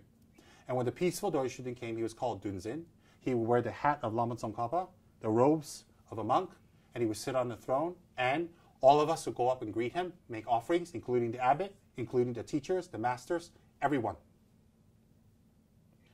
And then we sit down, and Dorje Shugden would give a Dharma talk. And then the monastery would ask him questions, and he would give prophecies about the future. This was every single year. Now, as I shared with all of you earlier, when I arrived in the great monastic institution of Ganden Shatse Monastery, you have to understand, Ganden Monastery was founded over 600 years ago by the great yogi, master, teacher, Mahasiddha, and fully enlightened Saint Lama Tsongkhapa. And from his students, they also built Drepung, and they built Sera. So in Tibet, before 1959, you would have around 10,000 monks in Drepung Monastery. You would have close to 6,600 to 6,800 monks in Sera Monastery. And in Ganden, you had 3,000 to 3,300. And these are not including the monasteries such as Amdo Tashikyo, which is thousands of monks in Amdo, is not including the great monastic institution of Panchen Lama, which is Tashin Lompo in Shigatse, is not including all the hundreds and hundreds of other great monastic institutions that are spread out all over Tibet and Kalmykia, and also in Mongolia. And so Ganden Monastery is a starter of these monasteries, because that's where Lama Tsongkhapa, the founder of the Gelugpa school of Buddhism, resided, where his students built the monastery for him, where he lived, where he taught, and where he kept the Buddha's teachings purely in Ganden until his passing. So Ganden Monastery, since Lama Tsongkhapa's time up till now, has been unbroken, totally unbroken. And in 1959, due to the Cultural Revolution happening all over China, where the Chinese suffered, Tibetans suffered, everybody suffered. Many Tibetans, many lamas, and the masters of Ganden Sera Drepung left to India and re-established Ganden Drepung Sera in South India. So I went to South India, as I mentioned earlier, and joined Ganden Monastery in 1988. The reason I joined is because Kyabje Saramji instructed me to join. He instructed me upon my request. You see, because I wanted to pursue another career, and then I wanted to become a monk. The reason I wanted to pursue the other career was to earn money to help support the Dharma growth of the Dharma centers of my teacher. So I asked Kyabje Saramji for divination. Divination is foretelling the future through dice. Very erudite masters who have done very powerful and deep meditations, they can do divination into your future and give you the right answer. So Kyabje Saramji was a renowned and famous divination master. So I asked Kyabje Saramji whether I should pursue this career I had in mind, or become a monk, or how. And Saramji told me that if I was to pursue the career, I would be successful, and I would make it, and it would be good, and it would be beneficial. But if I was to become a monk, it would be more beneficial. He left it up to me. So I said earlier that he instructed me, but in other words, it was his gentle way of saying that I should become a monk. He never forced me. So when Kyabje Saramji gave this instruction, I folded my hands and I put my head down to Kyabje Saramji and I said to him, I will become a monk, as I intended, since your divination said so. And so I was in the United States for a few years, paying off my bills, earning my money, getting some money together to go to India. And when I arrived in India, 1988, January, I joined as a promise to Kyabje Saramji. Now, when I arrived in Ganden, as I said earlier, I would say in Ganden Shatse, 95% of the monks practiced Dorje Shugden. The other 5% that did not practice, there was no issues. In Ganden Jangse Monastery, the other side of Ganden Monastery, many monks practiced, the High Lamas practiced, the teachers practiced, and in Drepung, many monks, many masters practiced. In fact, there was one Kamsen in Drepung called Ngari Kamsen, with about 200 plus monks, and their Kamsen protector was Dorje Shugden. What's a Kamsen? In a monastery, in Ganden Shatse, you're divided by 11 Kamsens. A Kamsen is a sorority house. So if you come from a province of Tibet, you speak a dialect, you have a customs, you have a kind of language. When you come to the monastery, you will stay in a Kamsen, or a sorority house. Why? Because the different dialects in Tibetan, they can't understand each other when they come to the monastery. In the monastery, you have monks from all over Tibet that speaks different dialects, and dialects don't match. So if you come from A province, you go to A Kamsen. If you come from B province, you go to B Kamsen, simply for the language. So what happened was, in Ngari Kamsen, in Drepung Monastery, their main Dharma protector of the Kamsen is Dorje Shugden. Each Kamsen has a Dharma protector. Each monastery has a Dharma protector. So Ganden Shatse's Dharma protector is Setra. Ganden Pukhang, my Kamsen, is Four-Faced Mahakala. But at the same time, we all practice Dorje Shugden, and we also had a chapel for Dorje Shugden. As I said, there was no issues in any way, shape, or form with Dorje Shugden's practice. In Sera Monastery, you have Bumbara Kamsen. Bumbara Kamsen has 400 to 500 monks. And their whole Kamsen, their Dharma protector again was Dorje Shugden. And this has been going on for hundreds of years. So in Sera Monastery, you have practice of Dorje Shugden, very strong. Pabongka Rinpoche comes from Sera, so everybody in Sera, the seniors, were students of Pabongka Rinpoche. So everybody practiced Dorje Shugden. In Drepung, you have Kamsens who are individually devoted to Dorje Shugden's practice as their protector. In Ganden Shatse, it's pervasively Dorje Shugden plus with chapels. So in Ganden Sera Drepung, majority of the monks practiced Dorje Shugden. And the ones who didn't practice, there was no issues. For example, if you go to Ganden, you have a percentage of monks focusing solely on Tara practice. You have some of the monks solely focusing on Hiruka practice, solely focusing on Yamataka practice. One monk may do Yamataka practice as their main practice, and they can do the other practices as a commitment practice. For example, they do a little Tara, they do a little Manjushri, they do Tsongkhapa, they do Guya Samaja, they do Vajragini, but their main one is Yamataka. So similarly, you have monks in the monastery who focus mainly on Tara practice, who focus mainly on Yamataka practice, but when they focus on Yamataka, it doesn't mean Tara is not good. When they focus on Tara, it doesn't mean Yamataka is not good. So therefore, in the monastery, you have an individual choice of what practice you wish to do, what meditation you wish to do, and there was no issues whatsoever. And it was often, you would hear a master, there was one great master there called Geshe Tendar when I was there, and he would give Dorje Shugden initiations in Ganden Monastery. Sokde. In Drepung Monastery, you had Kyabje Dragor Rinpoche, who gave Dorje Shugden initiations up the street. Kyabje Dragor Rinpoche was also a very erudite, gentle, pure monk, scholar, master, Lharam Geshe. Very great master in Drepung Monastery. I myself had the great merit to receive many teachings from Kyabje Chokon Rinpoche also, who has passed away already. But everywhere, Ganden, Sera, Drepung, you had these practices going on of Dorje Shugden. And you had temples dedicated to him.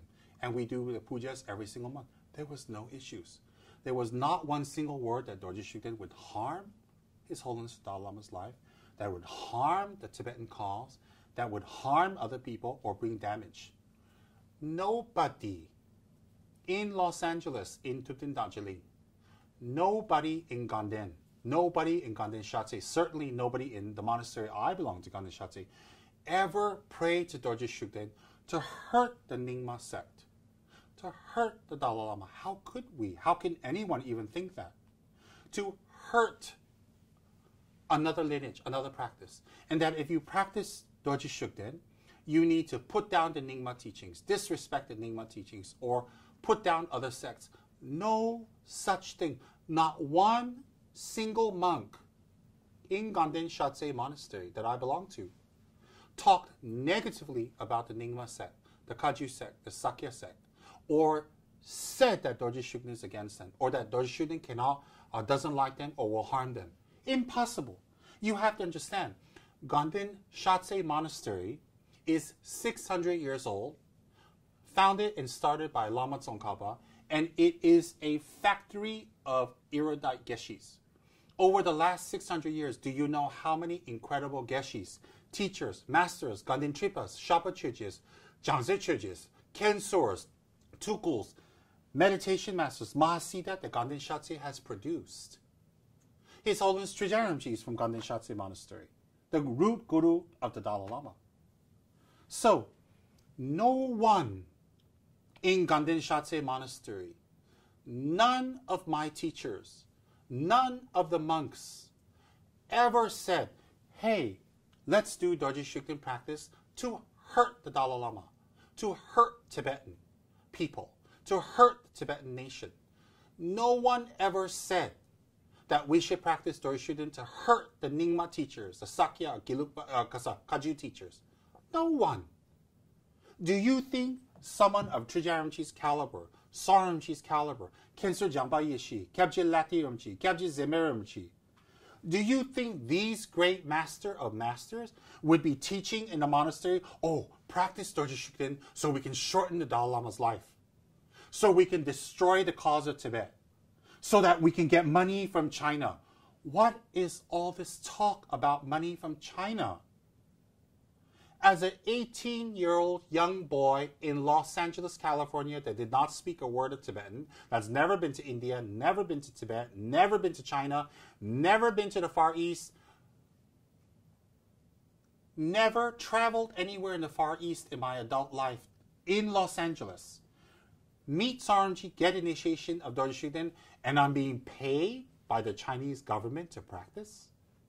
Do you think in our little Dharma center in Tibetan Darjeeling, Los Angeles, we are taught to do Dorje Shugden pujas to shorten the Dalai Lama's life, to hurt the Tibetan nation, to hurt the Tibetan people? Why would we do that? Why would anyone do that? How is that even possible? Dorje Shugden is taught to us by Kyabje Trijang Rinpoche in his volume that he composed about Dorje Shugden, and by my gurus as an emanation of Manjushri. Being an emanation of Manjushri, Dorje Shugden harms no one because Manjushri has no karma or instinct or ego to harm. Dorje Shugden does not harm anyone, and you know what? You don't need to be Gelugpa to pray to Dorje Shugden to get help. You don't need to be Nyingma to pray to Guru Rinpoche to get blessings. You don't need to be Gelugpa to pray to Tsongkhapa to get blessings. You see, Guru Rinpoche and Tsongkhapa are not Nyingma or Gelug. They're just Buddhas. We label them Nyingmas. Why is Guru Rinpoche Nyingma? I don't think Guru Rinpoche in his life ran around saying, hey, I'm Nyingma, only Nyingmas can pray to me. I don't think Tsongkhapa in his life ran around saying, hey, I'm Gelugpa, only Gelugpas can pray to me. So, Guru Rinpoche will bless anyone, whether you're Nyingma or not. Tsongkhapa will bless anyone, whether you're Gelugpa or not. And Dorje Shugden will bless anyone, whether you're Gelugpa or not. Dorje Shugden is not bound by color, race, culture, barriers, socio-economic background, or your religion. Even if you're a non-Buddhist, even if you're atheist, whatever, if you ask Dorje Shugden for help and you're sincere, he will help. So Dorje Shugden does not harm. There is no text for Dorje Shugden to harm. They say, well, there's some wrathful liturgy in Dorje Shugden's prayers and Kangsol, his pujas and his exhortations and all that. It's quite wrathful. You know what? Read Pandan Lamo's prayers and Kangsol. Read Kalarupas. Okay? Read Mahakalas. They're just as violent. They're just as rough. They're just as visual. They're just as full of gore, blood, skulls, corpses, etc. Because those are all symbolic. They're tantric symbology. Hello. Think carefully. Vajrayogini is naked wearing 50 human skulls, wearing 5 skulls, drinking out of a skull cup. How visual is that? How violent is that? Stepping on a man and a woman. Yamataka's got a buffalo head, carrying weapons and intestines and skulls and heads and blood and innards. Think. Kalarupa is standing on a bull molesting a male with a consort who is a ogress, with a buffalo's head, with his body naked and his secret organ exposed. Okay? And with his bare fangs out, riding in blood, an ocean of blood. What do you think about that? Pandan Lama has her breasts hanging down, wearing skulls, wearing fresh human heads, with her fangs sticking out, 4 fangs in fact, 2 on top, 2 at the bottom. Okay? Carrying a bag of diseases, riding in a mule over an ocean of blood. You know that red thing that's under Pandan Lama's mule? That's an ocean of blood. Blood. Not strawberry milk. Blood. And Pandan Lama is got claws and weapons and chains. Isn't that kind of visual and rough? I would say 80% of the Tibetan Dharma protectors are rough, naked, on fire, with fangs, with blood, with gore, with intestines, with skulls, wearing human heads. Not just Dorje Shugden. And their liturgies, when you read it, are very violent and very wrathful and very... You go and read Pandan Lama's liturgy. Google Pandan Lama's prayer. Google it. Google Kalarupa's prayers. Damzin Chögel. Google Mahakala's prayers. Google these Dharma protectors' prayers and read the liturgy and see how wrathful they are. So don't tell me, oh, Dorje Shugden's liturgy is very wrathful. See, kill, destroy, blood, gore. It's tantric symbology. I'm not going to get into the symbology now. We don't have time, but it's tantric symbology. All right? So Dorje Shugden does not harm anyone, does not hurt anyone, and if he can harm and hurt anyone, who is he harm and hurt? Which Nyingma Lama did he kill? Which Gelugpa Lama, which Dalai Lama did he kill? Please think. Please think carefully. And all of you, some of you people who are saying negative things that Dorje Shugden, he didn't harm you. Oh, because you're protected by the 3 jewels. Well, so is everybody else, so what are you worrying about?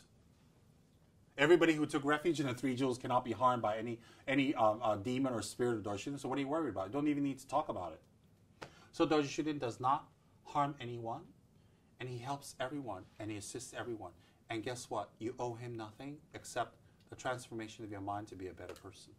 That's what any Dharma protector requires of you.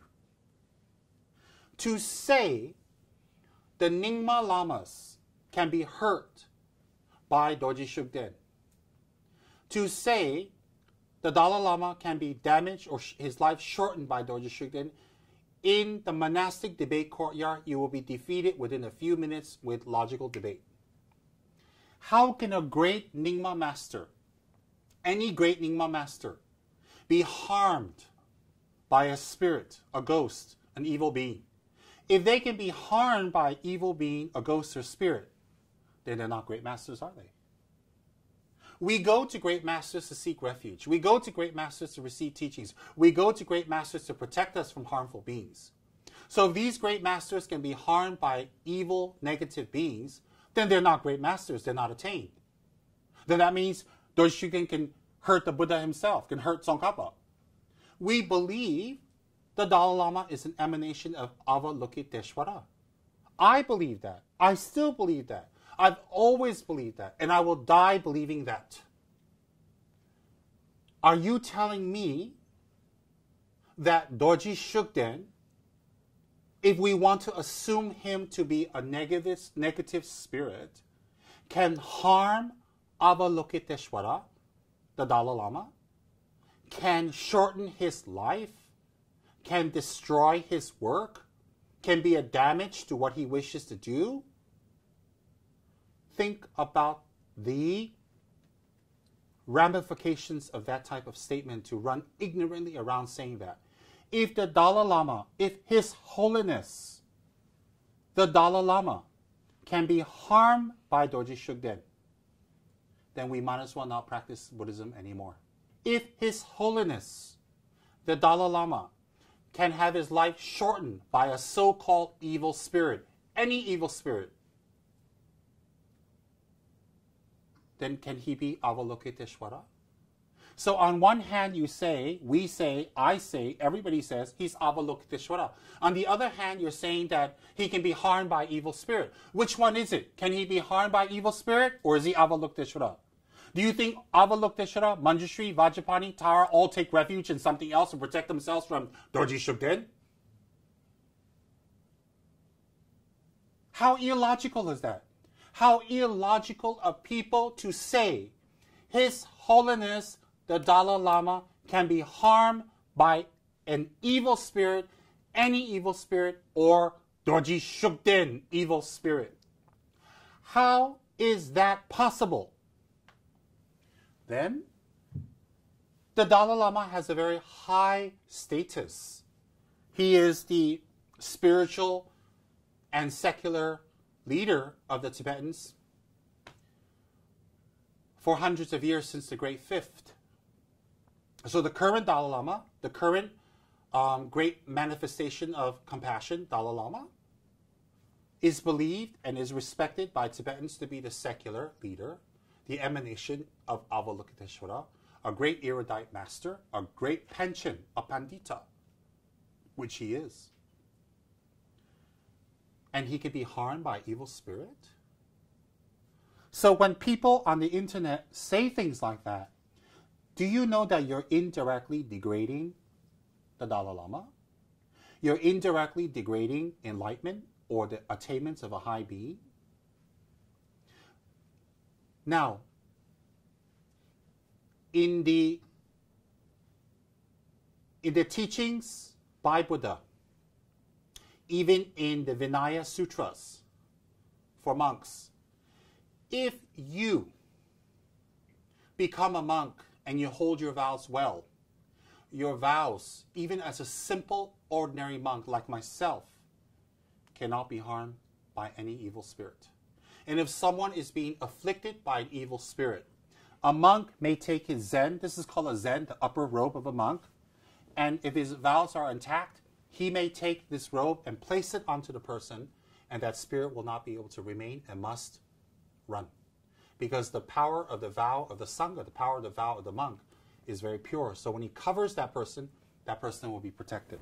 That goes for a monk or a nun. So a very pure nun who has her vows intact is a very pure and perfect object of refuge and offering. So when she takes off her Zen and she wraps it around a person who's been afflicted by a spirit, that spirit has to flee, has to run, has to leave. So even an ordinary monk or nun cannot be affected by an evil spirit. Never mind someone like His Holiness the Dalai Lama or one of the high lamas of Nyingma. For example, His Holiness Kyabje Peno Rinpoche, His Holiness Kyabje Dingo Khyentse Rinpoche, etc., etc., etc.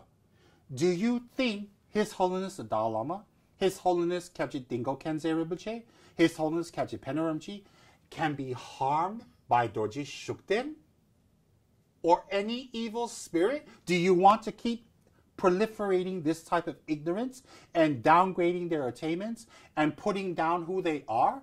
On one mouth, you're saying, oh, Dalai Lama is Avalokiteshvara. On the other mouth, you're saying, oh, he's going to be harmed by Dorji. You got to stop practicing. You'll break his samai and hurt the Dalai Lama. I don't believe any evil spirit can hurt the Dalai Lama. I don't believe any spirit can shorten the life of the Dalai Lama. I believe he is Avalokiteshvara. I believe that since I was a child. I believe that now, and I will believe that until the end of my life. I don't care what other people say. That is my belief. That is my choice. That is my direction. It benefits me, and it benefits more people to believe he is Avalokiteshvara, and he is. The end. Could everybody be wrong? Trajaramji says he's Avalokiteshvara. Saramji says he's Avalokiteshvara. Zimeramji, Latiumji, Kenseramji, Geshituram Gelsen. All of them told me he's Avalokiteshvara. Are they all lying? I don't think so. He's Avalokiteshvara. The oracles of Tibet say he's Avalokiteshvara. The prophecies say he's Avalokiteshvara. Guru Rinpoche 1,000 years ago said an emanation of Avalokiteshvara will come to Tibet to lead the people. Is everybody wrong? Well, I'm just an ordinary monk listening to these great masters. Now, the Dalai Lama has a very high position. He is the secular ruler of Tibet, the king of Tibet, or the spiritual head of Tibet, as you would like to label it.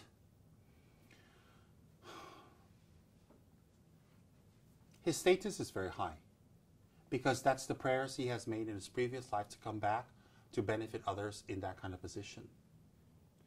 But on a strictly spiritual level, once you become a 9th stage bodhisattva, 10th stage bodhisattva, 8th stage, 7th stage, 6th stage, whether you are a Chinaman from China, a Mongolian man from Mongolia, a Nepalese man from Nepal, you are an American man from America, you are an Englishman, you're a Japanese man, you're a Taiwanese man. If you reach 9th stage bodhisattva, all these people come together. They are exactly the same, although physically they're different. Their attainments inside. That means the attainments of one Buddha is equal to another. I mean, it's obvious, right? Is Manjushri higher than Tara? I don't think so. Is Tara higher than Manjushri? I don't think so. Once you reach the level of Buddhahood, you're the same. So whether you take refuge in Buddha, Tara, Tsongkhapa, Guru Rinpoche, Manjushri, Avalokiteshvara, Vajrapani, if you put one of them there, they encompass all the Buddhas because they're enlightened beings. So therefore, the Dalai Lama is an enlightened being. If he is an enlightened being, he must have practiced for many, many years to become enlightened, now manifesting as a pure monk. He is a pure monk. But the Dalai Lama is not the only Buddha in Tibet. He's not the only attained being in Tibet. He's not the only master that has reached that level of attainments. I am sure people, like some of the Sakya throne holders, are very attained beings. I'm sure the great Karmapas are very highly attained beings. I am sure His Holiness Kyabji Dingo Khyentse Rinpoche is a highly attained being. I am sure Kyabji Trujaya Rinpoche is a highly attained being, Saramji, etc., etc. So when you get all these highly attained beings together, although physically, outwardly, they may look different, inwardly, their mind is equal. So one attained being can be the king of the country, one attained being can be an abbot of a monastery, another attained being can be a great nun in a cave meditating, another attained being can be a cowherder, like Marpa was. He was just a farmer. Another attained being can be in a cave, like Milarepa, with long hair and white robes, and not even taking the monk vows, not even a geshe. Milarepa never studied to be a geshe. He doesn't have a geshe degree, but he became enlightened.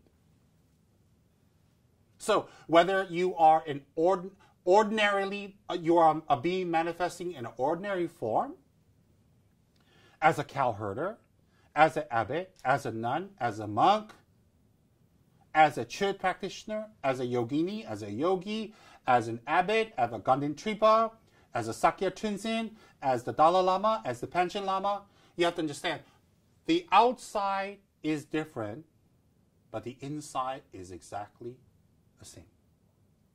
So therefore, Trijang Rinpoche's mind, His Holiness the Dalai Lama's mind, Khalje Phobongka Rinpoche's mind, Sar Rinpoche's mind, all these great lamas, their mind, the inside is a Buddha, is a fully attained Buddha.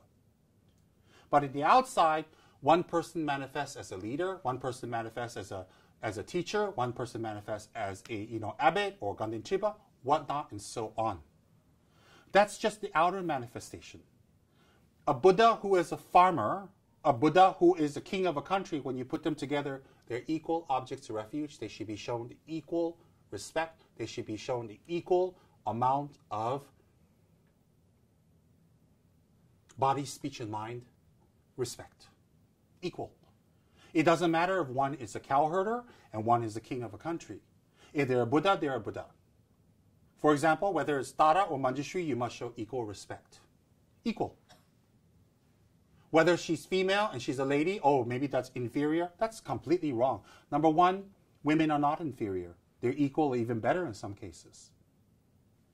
So, whether it's Tara or Manjushri doesn't make a difference. A Buddha is a Buddha. Whether a Buddha became a Buddha aeon ago or today, those two Buddhas are the same. Oh, you became a Buddha today, so you stand in the back line. I'll show you respect later. I don't think so. So this is how I think. This is how I see my faith. So therefore, I believe the Dalai Lama is a Buddha. I believe Saramji is a Buddha. I believe Geshe Tsulem Gyaltsen is a Buddha. I believe Khyabje Trijang Dorje Chang is a Buddha. I believe Khyabje Phobongka Dorje Chang is a Buddha. I believe the Panchen Lama is a Buddha. I believe they're Buddhas. So, since they're Buddhas, how can Buddha Trijang Rinpoche be practicing a demon his whole life and not know? How can Buddha Dalai Lama be harmed by a demon? How can a Buddha be harmed? It doesn't make sense at all. So for me, in a logical kind of thinking, it doesn't make sense at all. For me, I have received teachings and I have received ordination from His Holiness the Dalai Lama. But the most teachings I received was from Khyabje Saramji, the Lama that made the biggest impact on my life. What do I mean by impact? That turned my life around, that changed me to become a monk, that put me on the path to develop bodhicitta. I didn't achieve it yet. I'm work in progress. Was Khyabje Saramji. So Khyabje Saramji is my root Lama. Khyabje Saramji told me to practice Dorje Shugden. That was his instruction to me. Whether Dorje Shugden is a demon or a spirit or a ghost or a Buddha or Manjushri, that's for you to think, study, and decide. But to Khyabje Saramji, Dorje Shugden was Manjushri. To Khyabje Trijang Rinpoche, Dorje Shugden was Manjushri. My teacher and his teacher says Dorje Shugden is Manjushri. So if my teacher tells me he's Manjushri, he is Manjushri. Let me give you a little example. We can have a rock, and that rock is just a rock. But if your guru tells you that rock is an emanation of Manjushri, and you take that rock and you put it on the center of your altar, you clean it, make offerings, prostrations, believing it to be Manjushri, then through that rock, not from the rock, through the rock, Manjushri's blessings will come to you by the blessings of your teacher, by the blessings of your belief. Anyways, Manjushri statues are made of brass. Before you create them to be Manjushri, they're just a piece of brass. Who's going to go worship brass? Manjushri statues are made of clay, carved from stone. So before you carve or create Manjushri statues from clay or stone or brass or gold or silver or whatever, it's just gold, silver, clay, and rocks. So who's going to go and worship the rock? Who's going to worship the statue? Who's going to worship the stone, the brass? Who's going to worship all that? I'm not going to go and prostrate to a pile of rocks or to some clay. But if you mold it into Manjushri and a monk, a nun, a teacher, or someone who's qualified blesses the object and invites Manjushri to enter and sit and become one with the object, then you are not praying to the statue. You are not praying to the rock, to the brass, to the metal, to the stone. You are praying to Manjushri as symbolized by that object. So when you offer precious items and gold and put it on the throne or put it on the altar or shrine or make prostrations or offer incense to that image, you are not worshiping that image. You are worshiping what that image represents. Well, you say, why don't you just worship Manjushri directly without any images? Because not all of us can visualize Manjushri very well. Not all of us has the power of visualization. It's easier to say, this is Manjushri, place this on your altar and do your meditation on Manjushri, than to say, oh, visualize Manjushri. Well, what does he look like? We'll be talking the rest of our life to everybody, what does Manjushri look like? Easier just to have a statue. So therefore, Manjushri is symbolized by this statue made of rocks, clay, wood, whatever you carve it from. So therefore, if my teacher told me that this stone is Manjushri, and it's emanated as Manjushri, and it's blessed by Manjushri, fine. I believe my teacher. By the power of believing my teacher, when I make offerings to this stone, I'm not making offerings to the stone, I'm making offerings to Manjushri or what it symbolizes. Then the blessings of Manjushri will come through this. Why? Because Manjushri's power is stronger than the stone. Similarly, if someone gives me Dorje Shugden and says, if my guru gives me Dorje Shugden, which he did, and says, this is Manjushri, if hypothetically Dorje Shugden is an evil spirit, then by the power of me believing him to be Manjushri, the evil spirit is overridden. The form is Dorje Shugden, but his essence becomes Manjushri. So you are still praying to Manjushri. Let me repeat. Manjushri is much more powerful than any evil spirit because Manjushri is a fully enlightened Buddha, one of the 8 main great disciples of Buddha Shakyamuni. So therefore, Manjushri cannot be overpowered by Mara, delusions, karma, klesha, dukkha, suffering, or any evil spirit. Manjushri has no karma to suffer, has no karma to receive harm.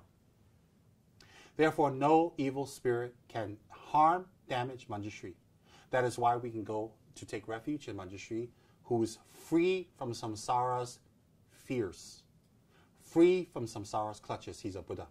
Therefore, a Buddha can enter a statue, a Buddha can enter a tanka, a painting, or just a clear space in front of you. If you invite the Buddha to come, whether you can see him or not, Buddha Manjushri will come in front and you can make prayers. If you have special sight or special insight from meditation, you can perhaps see Manjushri. I can't, but I'm sure there are masters who can. So therefore, since Manjushri is a Buddha, and some people say Dorje Shugden is an evil spirit, if I believe Dorje Shugden to be Manjushri, so be it that the form is still Dorje Shugden, but the mind, Manjushri, has entered and expelled the demon, and therefore he's Manjushri.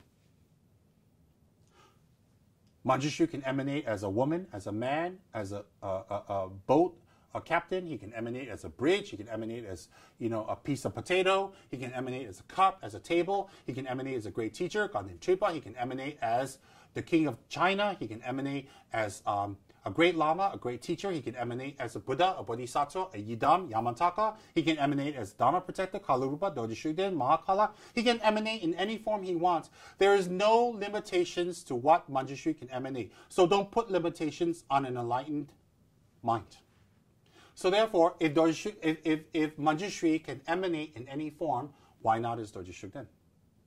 So therefore, even if hypothetically Dorje Shugden is an evil spirit, hypothetically, once you invoke Manjushri to come and enter, and then you visualize Manjushri as Dorje Shugden,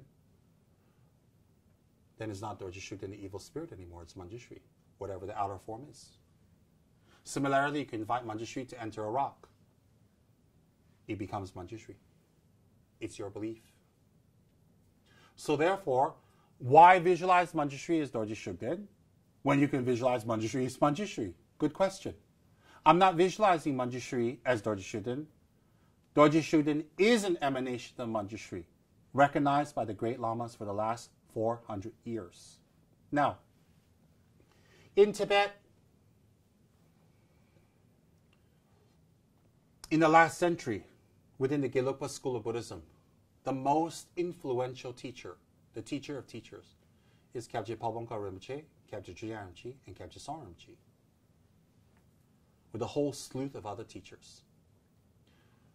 That means all of our lineage, all of our practice, all of our tantras, oral transmissions came from these teachers that went to us directly or went to our teacher who passed it to us. So whether Trijang Rinpoche, Song Rinpoche, and Palbongka Rinpoche is a direct guru, it is definitely the indirect guru.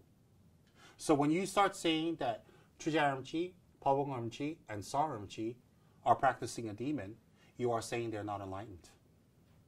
You are saying they have no abilities to see the difference between a Buddha and a spirit.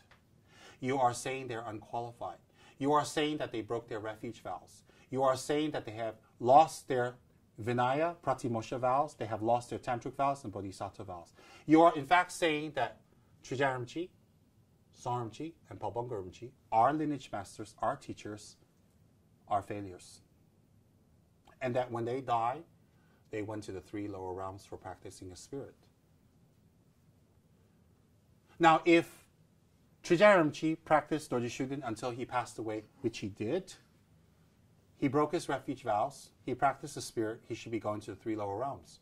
Well, his incarnation is back, confirmed by the Dalai Lama and Dorje Shugden. The current Trijang Rinpoche was found by the Dalai Lama and Dorje Shugden. They consulted the Dorje Shugden oracle in Ganden, they consulted Dalai Lama. Both the divination came out exactly the same to be the same boy. Palbongka Rinpoche's incarnation is back, confirmed by the Dalai Lama and Dorje Shugden oracle. Kyabje Song Rinpoche's incarnation is back, confirmed by the oracle and the Dalai Lama again. So, when you practice Dorje Shugden, you don't go to the 3 lower realms. These lamas are back. And these are just examples. There are hundreds of other lamas and geshis and teachers who have practiced Dorje Shugden and they have returned back perfectly with a human form. No problems, no issues. So if Trijang Rinpoche was a Dorje Shugden practitioner and is evil and he's negative and he broke his vows, why even look for his incarnation? Why bring him back to the monastery? Why? By you recognizing Trijang Rinpoche, Song Rinpoche, and Palbongka Rinpoche's incarnations, by recognizing them, you are saying that they didn't go to the 3 lower realms, that their practice of Dorje Shugden wasn't wrong. That's what you're saying. So does that make sense? It doesn't make sense at all. Now, the Dalai Lama wants us to have good samaya with him. And I understand that. What is samaya? Samaya is a relationship between ourselves and our teacher. But someone like myself, I have 15, 16 teachers. Out of the 15, 16 teachers, only 3 did not practice Dorje Shugden. All right? The other remaining teachers, 13 teachers remaining, all practice Dorje Shugden. So, do I listen to the 3 teachers who say who doesn't practice Dorje Shugden? Out of the 3 teachers who doesn't practice Dorje Shugden, only 1 says Dorje Shugden is negative, and the other 2 says Dorje Shugden is fine. Then the remaining 13 teachers I have all practice Dorje Shugden, all encourage Dorje Shugden, and all tell me to practice Dorje Shugden. So why should I ignore the 13 teachers and listen to the 1 teacher? His Holiness the Dalai Lama says don't practice Dorje Shugden. It comes from his mouth. He says so. He says it's harmful or whatever and all that. But you see, I must continue my Dorje Shugden practice. Not because I want to defy His Holiness the Dalai Lama, not because I want any harm to come to the Tibetan nation, not because I want to shorten the Dalai Lama's life, not because I'm being paid by the Chinese, not because I want to create disharmony within the Tibetan communities. I practice Dorje Shugden because my guru told me to practice.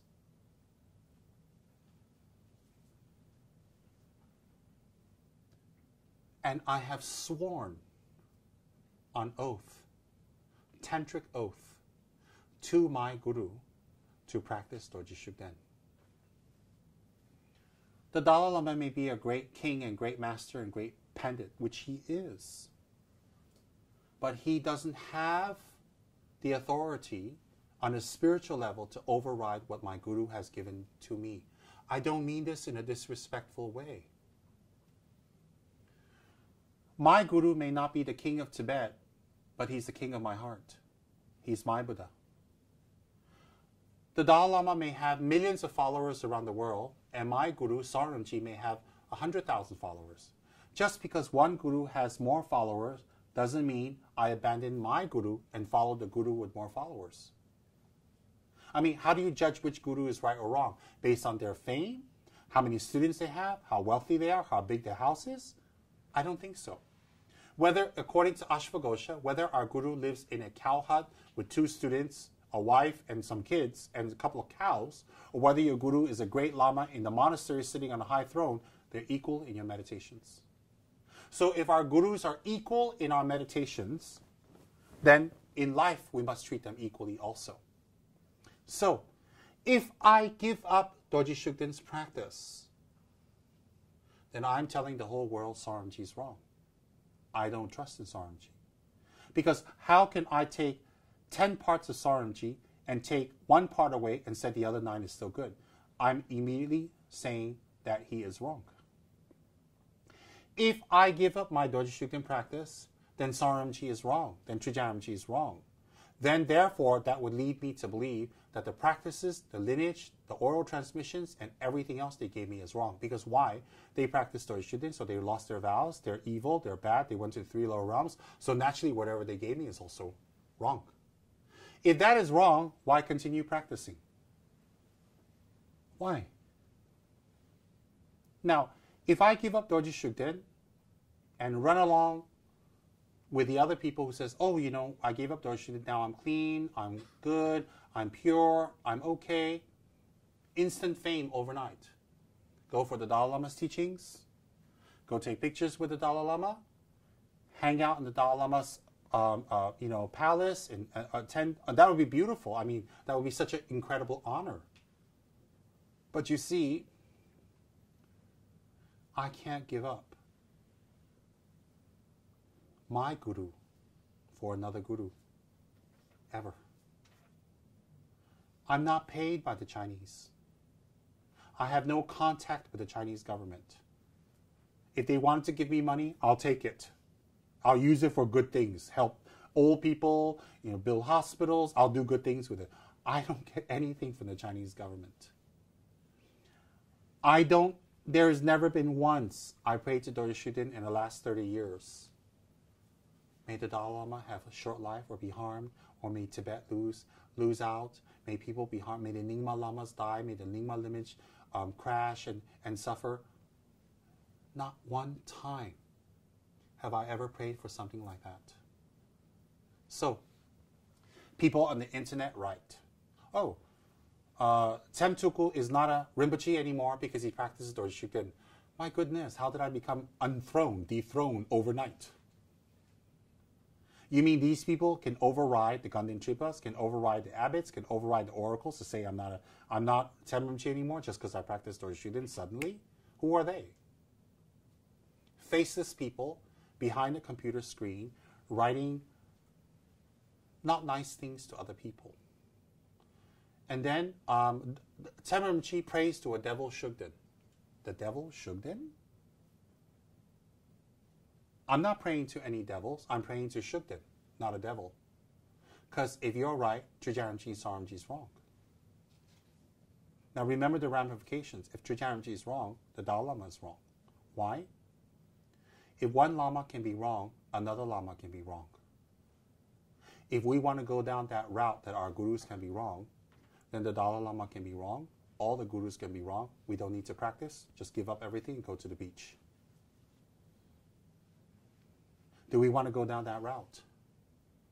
Would you like it if you come to me and I say, this Lama's wrong, that Lama's wrong, this Lama's good, that's good, don't go here, that one's wrong, this is a liar, this is a good one, this is practicing a demon, this is not.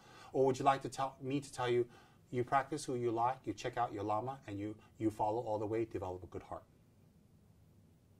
So for me, if I give up Dorje Shugden, that means Saramji's wrong. That means all my practice is wrong. That means my 30 years are wasted. That means I'm practicing a spirit. That means I'm going to the 3 lower realms. Everything is gone. That means I've been tricked by Saramji. If I continue practicing Dorje Shugden, I'm on Saramji's side. But guess what? I am suddenly against the Dalai Lama. I'm not allowed to attend his teachings. I'm not allowed to attend his talks. I'm not allowed to attend his meetings. I'm not allowed to go near him. I'm not, in fact, as a Tibetan, 缺的生性. We need to separate Dorje Shugden practitioners from non-Dorje Shugden practitioners. That means as a Dorje Shugden practitioner within the Tibetan communities, I am not allowed to mix with the Dorje Shugden practitioners. I'm not allowed. Okay? I don't know what you want to call that, a ban, an edict, advice, whatever you want to call it. Ganden Monastery, Ganden Shatse Monastery, has 1,300, 400 monks when I arrived. A few years ago, during the initial stages of the Dorje Shugden ban, 600 monks, 550, 600 monks left Ganden Shatse to form their own monastery, right next door to Ganden Shatse. So Ganden Shatse is not practicing Dorje Shugden, they say, which they have been practicing for hundreds of years. Then there's a wall, and next door is Sharganden Monastery. Those are the Ganden monks. Those are the Ganden monks who are practicing Dorje Shugden. So you have Sharganden Monastery, 600 monks practicing Dorje Shugden. There's a wall, and then there's the Ganden Shatse monks who don't practice Dorje Shugden. But guess what? They're not allowed to mix. They're not allowed to talk. They're not allowed to be friends. They're not allowed to go have tea. They're not allowed to go have dinner. They're not allowed to join pujas together. They're not allowed to be associated with each other. Why? Because the Tibetan leadership tells us that Dorje Shugden practitioners are against the Dalai Lama. They are evil. They are pro-China. They are wishing the Dalai Lama ill health. Where did this come about? How did that happen? I am sure within Dorje Shugden practitioners there are millions of us. There are a few people who are not nice people. There are a few people who are not real practitioners, that are not honest, that steal, that lie, that are violent, that commit crimes, that are thieves. What? If you have one American person who is not a nice person, 10 American people who are not nice people, does that mean all of America is not nice?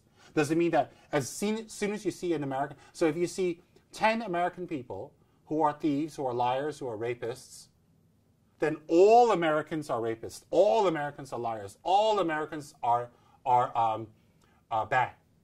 And then you keep saying that on tweets, on Facebook, on social media platforms, you leave comments, oh, he's American, he's bad.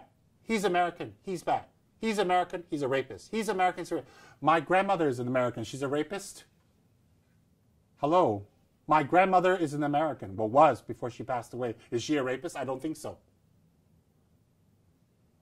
So, there are Dorje Shugden practitioners who are grandmothers, who are old men, who are ladies, who are nurses, who are doctors, who are husbands, who are wives, who are children. There are Dorje Shugden practitioners who are abbots, Ganden Tripas, Shapachuches, Janjichuches. You have Dorje Shugden practitioners who are erudite geshis, monks, nuns. They are farmers. They are doctors. They're all collaborating with the Chinese to hurt people. They are all evil. They're all demon worshippers. You mean they're all praying for the Dalai Lama to die? If Dorje Shugden was so powerful, and his intention was to kill the Dalai Lama, then why is the Dalai Lama still alive and doing quite well? Because the Dalai Lama cannot be harmed. Because he's a Buddha. Because he's highly attained. And because the Dalai Lama cannot be harmed by anything negative. So, 500 billion people can be doing puja of a spirit to go and harm the Dalai Lama. I don't think one single hair on his body can be harmed. And I don't think anyone needs to worry about that. And I don't think one single Nyingma teacher, Nyingma master, Nyingma lineage holder will be harmed. If one single Nyingma takes refuge in the Buddha, no spirit can hurt him. Refuge is refuge. And if a Nyingma practitioner can be hurt by a spirit, then what happened to karma? Karma exists. The harms we get come from karma, not Dorje Shugden. So for me, I have had people write to me hundreds of messages and letters. I have people write to me and say, oh, you're a practitioner. No, you are a Saramji student. You should stand up and you should come out of the closet with your Dorje Shugden practice. Then I have people tell me, oh, it's very good that you respect the Dalai Lama. You don't practice Dorje Shugden. You're a good monk. You're a good Rinpoche. I'm going to follow you. Well, thank you for the endorsement. Then I have people who tell me, well, your teachers are all Dorje Shugden practitioners, and you don't talk about Dorje Shugden, so which one are you? I have all types of people. You see, if I come out as a Dorje Shugden practitioner, I have one group of people like me, another group of people don't like me. If I come out as a non-Dorje Shugden practitioner, I have another group of people who don't like me and call me a traitor, and I have another group of people who like me. Now what do? Who do I make happy? Should I make the non-Dorje Shugden people happy? Should I make the Dorje Shugden people happy? Who should I make happy? Can we make the crowd who is fickle all happy? Can we make everybody happy? Whatever we do. Buddha had critics against him. Buddha had people trying to kill him. Tsongkhapa had critics. Great Panchen Sonron Trapa, Tuku Trapa Gensen, Dunzin Trapa Gensen, the Sacha Komas, the Kamapas, the Ganding Tripas all had their detractors. Even the great 13 Dalai Lama had people who didn't like him and criticized him. Who am I? So what does everybody want out there? You want me to tell everyone Saramji is a liar and give up Dorje Shugden? And then jump with the Dalai Lama crowd and take pictures with the Dalai Lama? Yeah, the center goes up, people will come, I get praises, everybody says I'm wonderful, and all that stuff. But you know what? I have a conscience. And this is a practice of conscience. What is my conscience? I never, ever practiced Dorje Shugden to hurt one single person, let alone the Dalai Lama. So you can say that I'm collaborating with the Chinese government. You can say that I'm wishing for the Dalai Lama to be harmed. You can say that I am wishing for him to have a short life. You're saying that I'm against the cause of Tibet. You can say whatever you like, but you see, all your voices that arise from ignorance will not override the voice of Saramji in my mind. I practice Dorje Shugden because my living refuge, my root guru, my lineage master, my teacher, my incredible Dharma friend, His Holiness Kyabje Saramji gave me this practice. And he has passed away. And I will never give up the practice or give up my guru. And you can say whatever you like or criticize me in any way you like. You can do any type of negative speech, hate tweets, hate Facebook messages. You can send all kinds of negative emails. You can leave negative comments on my blog. You can do all of that. But that's not going to deter me from my faith, practice, and integrity and promise that I made to Saramji. It's as simple as that. You see, Kyabje Saramji wasn't wrong. Kyabje Saramji never practiced a demon. Kyabje Saramji never prayed for anyone's harm. Ever.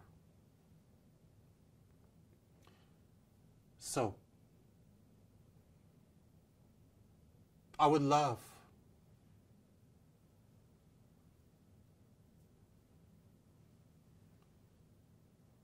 to have a reconciliation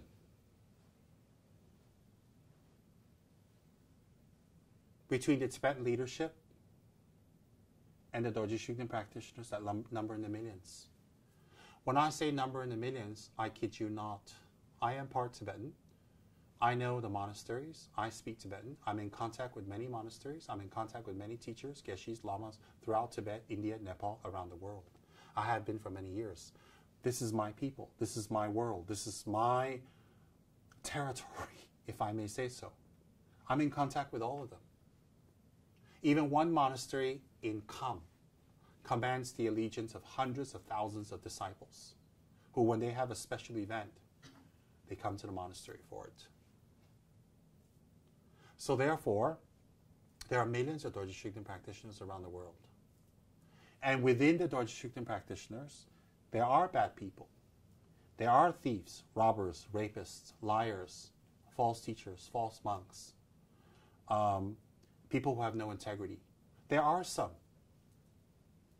But don't judge the actions of a few who label themselves Dorje Shugden practitioners to be the overall label of all Dorje Shugden practitioners.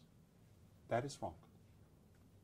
Do not tweet, Facebook, or message people negative messages, threatening them to kill them, to wish them ill, that they're devil worshippers, that they're demons, that they're evil, they're negative, they're against the Dalai Lama. Don't do things like that. Don't set up pages on the internet. Don't set up pages on Facebook or any of the internet social media platforms to specifically attack and hate and destroy other people. All right? Then you may say, well, some of you protest against the Dalai Lama. Look, I don't know about the protests against the Dalai Lama. I didn't start them. I didn't plan them. I don't fund them. I'm not involved with any of that. None of that. I'm not involved with the protests. In the Western world, where Tibetan Buddhism has spread, that is the custom of Western people to protest against something they don't like. They didn't bomb anyone. They didn't harm anyone. They didn't hurt anyone. They are unhappy about something. That's between them and whoever they're protesting against. In this case, the Dalai Lama. I respect their right to protest. They didn't receive teachings from the Dalai Lama. They don't have a spiritual connection to the Dalai Lama. They don't have samaya or relationship with Dalai Lama. So if they have something that the Dalai Lama doesn't like, they protest. That's their right. That's what they wish to do. That is their prerogative. That is what they're brought up on. That is what they're used to. That is their culture. That is their country. That is their government. That is their constitutional right to protest. Whether their protest is good, bad, right, or wrong, it's not for me to judge. I respect their right to protest. It doesn't mean that I agree with everything. Now, the people protesting, some of them, not all, there are people protesting from all walks of life, are from a Dharma center based in England. And by all rights and accounts, before the ban of Dorje Shugden, their teacher in the monasteries, when I entered Ganden, was considered an erudite and great and very powerful, knowledgeable geshe of the highest caliber and the highest learning. And I've respected this great geshe, Geshe Kelsang Gyatso, very much. That's before the ban. That's before all the Dorje Shugden issues. I used to, at a very young age, read Geshe Kelsang Gyatso's book and just be amazed at the clarity, be amazed at the knowledge, and be amazed at what I learned from it. And from a natural inclination, I respected very much what was in these books and how it helped me. So I have a natural respect for Geshe Kelsang and his organization based on spiritual reasons, which is the books, the teachings that are in these have benefited me very much. Any other activity that they may engage in, that is up to them. That is their issue. That is their prerogative. That is their right. That is their thing. You can go talk to them. You don't have to talk to me about it. You don't have to talk to me about it because I'm not involved. I'm not saying I'm not involved to absolve myself and say, oh, they're bad and I'm good. I'm so goody. Be on my side. Don't be on their side. That's not the message I'm sending you. I'm telling you they're not happy about something. This is the way they express it. That's their right. That's their prerogative. I don't see them harming people. I don't see them hurting people. I don't see them doing any damage or anything to them. In fact, what I'd like to personally request, with the deepest humility, with the most utmost respect, and with faith, and with a lot of pain, I would like to request His Holiness, the 14th Dalai Lama, to send people to speak with the leaders of the Dorje Shugden community and to settle this issue amicably. I am not asking His Holiness to attend the meetings, or for His Holiness to answer our questions, or for His Holiness to say yay or nay. I don't request that at all. I'm requesting that the Tibetan leadership, His Holiness, His ministers or people, send qualified, knowledgeable individuals who have studied the sutras and tantras, who understand the Dharma, to have a meeting with the community leaders of the Dorje Shugden group again, and have an open forum, debate if you like, televised, or videos, and with audience to talk out the issue. The issue here is not whether Dorje Shugden is good or bad. The issue is this. There are going to be millions of people who practice Dorje Shugden, and they're not going to give up. There are going to be people who don't practice Dorje Shugden, who think Dorje Shugden is bad. And there's this segregation. So in the West, you have Dharma centers where you show up, they whisper, oh, is he practicing Dorje Shugden? Is he doing Dorje Shugden? If he's Dorje Shugden, he's bad. Come on, there's more aspects of my life and who I am than just Dorje Shugden. Check my education, check my work, check my background, what I do, my family, what I have been doing, what my intentions are. To judge me, if you have to judge me, of whether I'm a good person or not. Oh, he's Dorje Shugden, he's bad. It's like saying earlier, the example I gave you, oh, there's 10 American killers and rapists, so if he's American, he's bad, don't let him in. How ridiculous. How ridiculous to judge a whole nation based on a few people. How ridiculous and illogical to judge a whole group of practitioners based on a few practitioners. Now, if you want to say that Dorje Shugden people were violent and hurt people and harm people, perhaps they did. I have no idea. But there are non-Dorje Shugden practitioners who also harm people too. So should they give up what they believe in? You mean only Dorje Shugden practitioners harm people, hurt people, are damaging? Only they are traitors or liars or, really Satanists? You mean everybody who doesn't practice Dorje Shugden are pure, perfect, no blemish, no stain, are doing their practices? That means everybody in India, Dharamsala, are becoming Buddhas every single day. There should be no Tibetans left who doesn't practice Dorje Shugden. Every person who doesn't practice Dorje Shugden must be floating away as a Buddha, and all the Tibetan land is empty. Are you telling me if we practice Dorje Shugden, then, that's it, we're bad, we're evil, they're collaborating with the Chinese government, they are liars, they're murderers, they're killers, and people send me pictures of people who have been hurt and damaged and, cut up, and they say, oh, Dorje Shugden people did that. I didn't do that.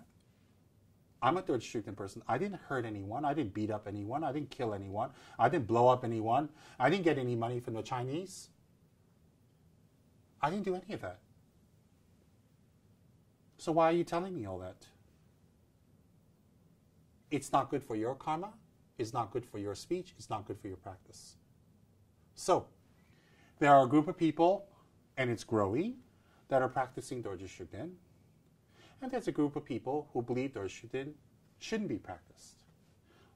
In any conflict around the world, secular and religious, the leaders should appoint people to talk to the group that's in conflict, to sit down and talk and find a middle way, to find a resolution, to not let this problem continue.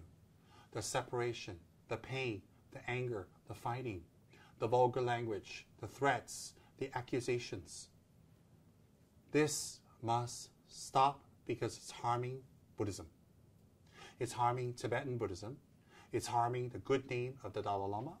It's harming the good name of great masters such as Trungpa Rinpoche, Kabje Rinpoche, His Eminence Geshe Kelsang Gyatso Rinpoche, etc., etc., etc.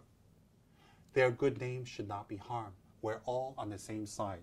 Whether you are a Dorje Shugden practitioner or not, we believe in Shakyamuni, the Lord Buddha. We believe in his enlightenment. We believe in his Four Noble Truths. We believe in the 12 interdependent links. We believe in karma, cause and effect. We believe in the 6 realms of samsara. We believe in the 3 times, past, present, and future. We believe in the 6 ornaments and 2 great jewels, Gen Truk Chokni. We believe in Nalanda. We believe in Guru Rinpoche. We believe in Samye. We believe in Atija. We believe in the Kadam set of teachings, Lojong. We believe in transforming our mind. We believe in making offerings. You see, the only difference that Dorje Shugden practitioners have with other people is that they practice Dorje Shugden. Now, this has not been an issue prior to 1996 for 400 years. Why suddenly everybody who practiced Dorje Shugden are Chinese followers? Trungpa Rinpoche and Pabongka Rinpoche lived in Tibet. They had nothing to do with the Chinese government.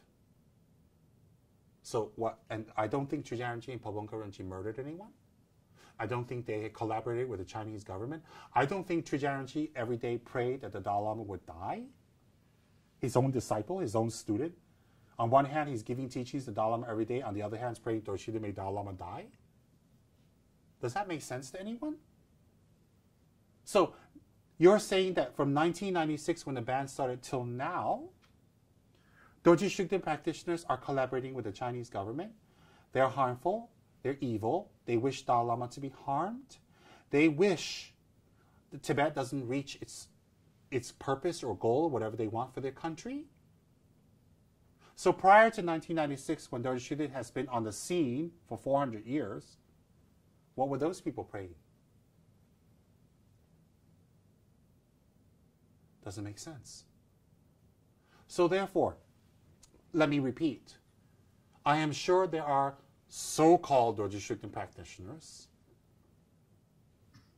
who are not nice people, who are not kind people, who do harm other people. But that doesn't mean the other millions of Dorje Shugden practitioners are the same as them. I am sure there are non-Dorje Shugden practitioners, of which some are not very nice people. And just because they don't practice Dorje Shugden doesn't make them an instantly qualified Dharma celebrity and perfect. I don't think so. So, I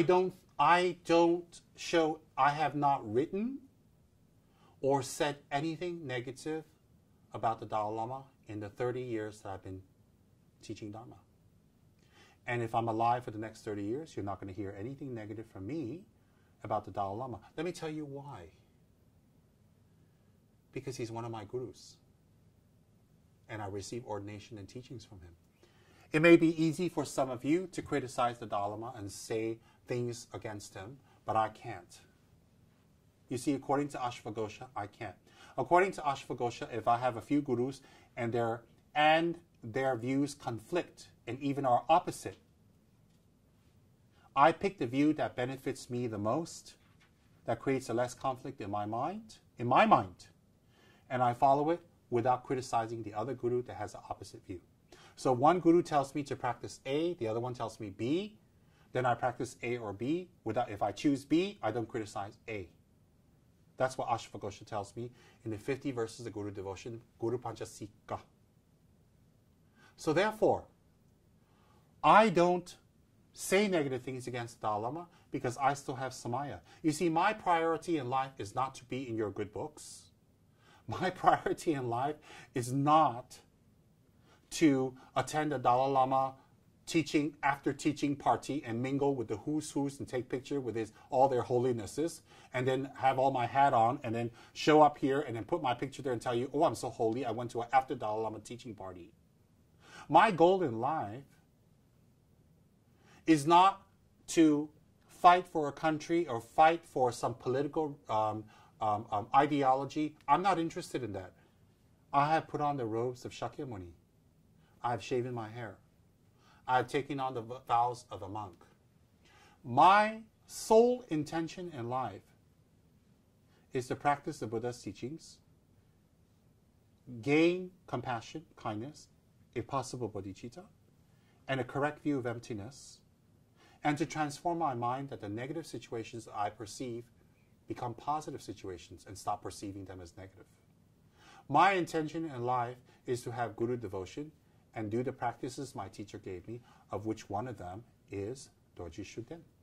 That is my intention in life. That is my main intention in life. And anyone who is karmically connected with me, I'm going to teach them whatever my teacher has taught me. Anyone who is karmically connected with me, I will share with them the methods I've learned from my teacher. That's all I have. I can't make up something. And in the Tantric code, you are not allowed to actually reveal your yidam, your meditational deity, and your protector. You're not allowed to reveal. So if your yidam happens to be green Tara, you don't run around telling people, hey, my yidam is green Tara. If you follow the old Kadam tradition of Geshe Langri Tangpa, of Geshe Chekawa, of Joa Adisha, etc., which the Gelug teachings are based upon, humility is the key. So to run around and just sit on some cushion and wear something grand and say, oh, my yidam is Tara, and I do this meditation, I do that practice, and I do this mantra, and I've done this much. It's a way of feeding the ego instead of destroying the ego. You're using Tara to feed your ego. You're using your yidam to feed your ego. So within the monastic system of Ganden, Sera, Drepung, humility is very, very much encouraged. In fact, in Sera, Drepung, Ganden, in Drepung and Sera, in your room, you're not even allowed to use your vajra and bell. If you're going to use it, you need permission. In Ganden, you're allowed to use it with permission. And the reason for that is not to pretend you're some great tantric practitioner with your vajra and bell ringing away with your damru in the room while the monk next door is trying to study. So the whole point of not showing your tantric practice is to remain humble and quiet. The true show of tantric attainments, the true show of tantric results is you have great compassion. You have a clarity of the mind. You have an evenness of the mind. You have a tolerant attitude. You have a kind attitude. You're generous. You're meditatively at equipoise. You are learned, and you have great patience and endurance, and you are able to take on the sufferings of other people. Those are the attainments of Tantra that we wish to achieve. And if someone has Tantric attainments, they will have these qualities. Those are very easy for people to see without even advertising. So therefore, you don't run around telling people who's your yidam, who is your protector. In fact, a yidam is even more secret than a dharma protector.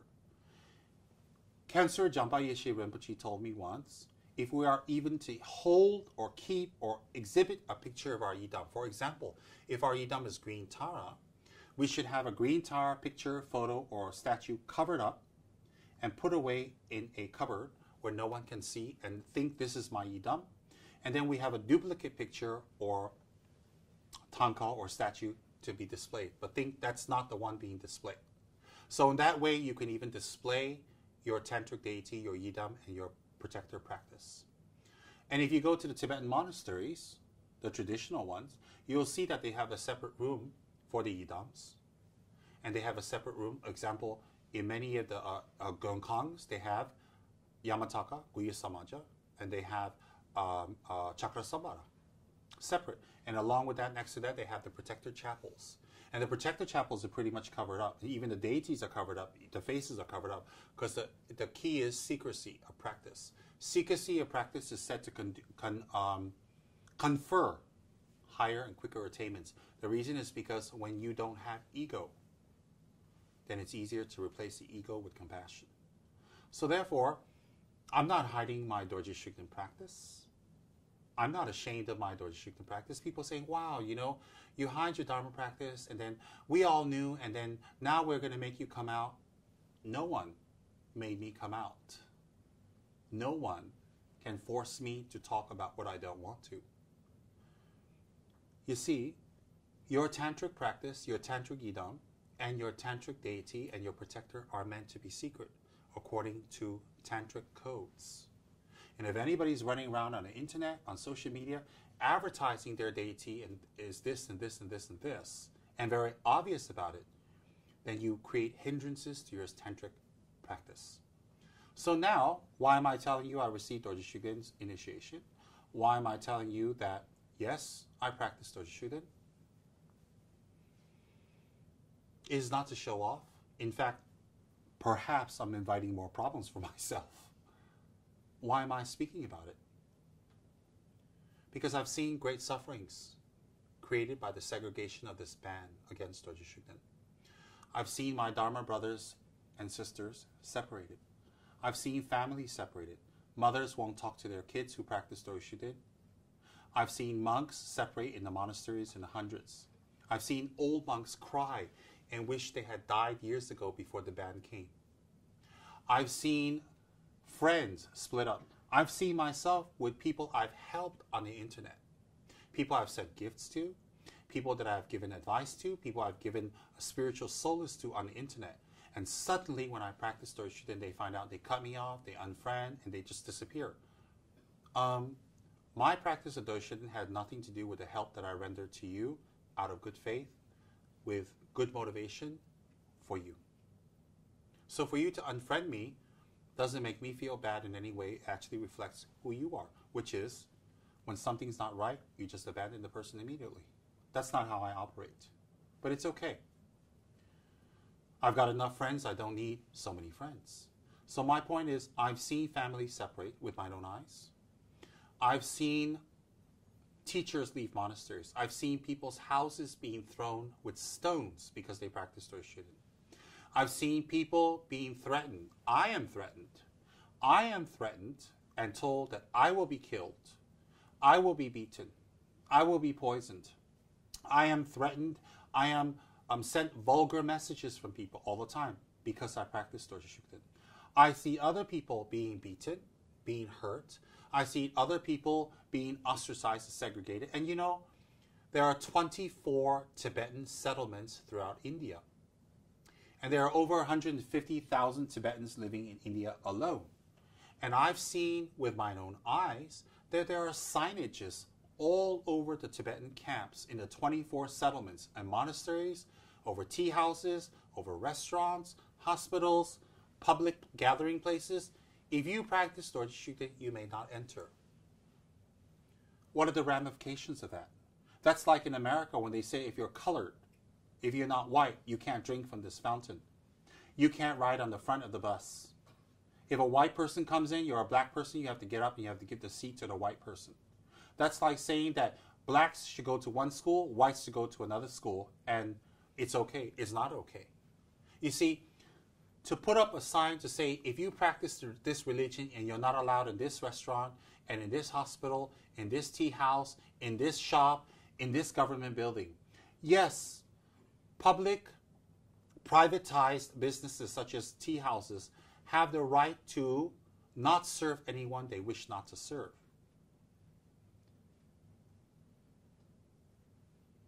But you don't wish to serve a person because they practice Dorje Shugden?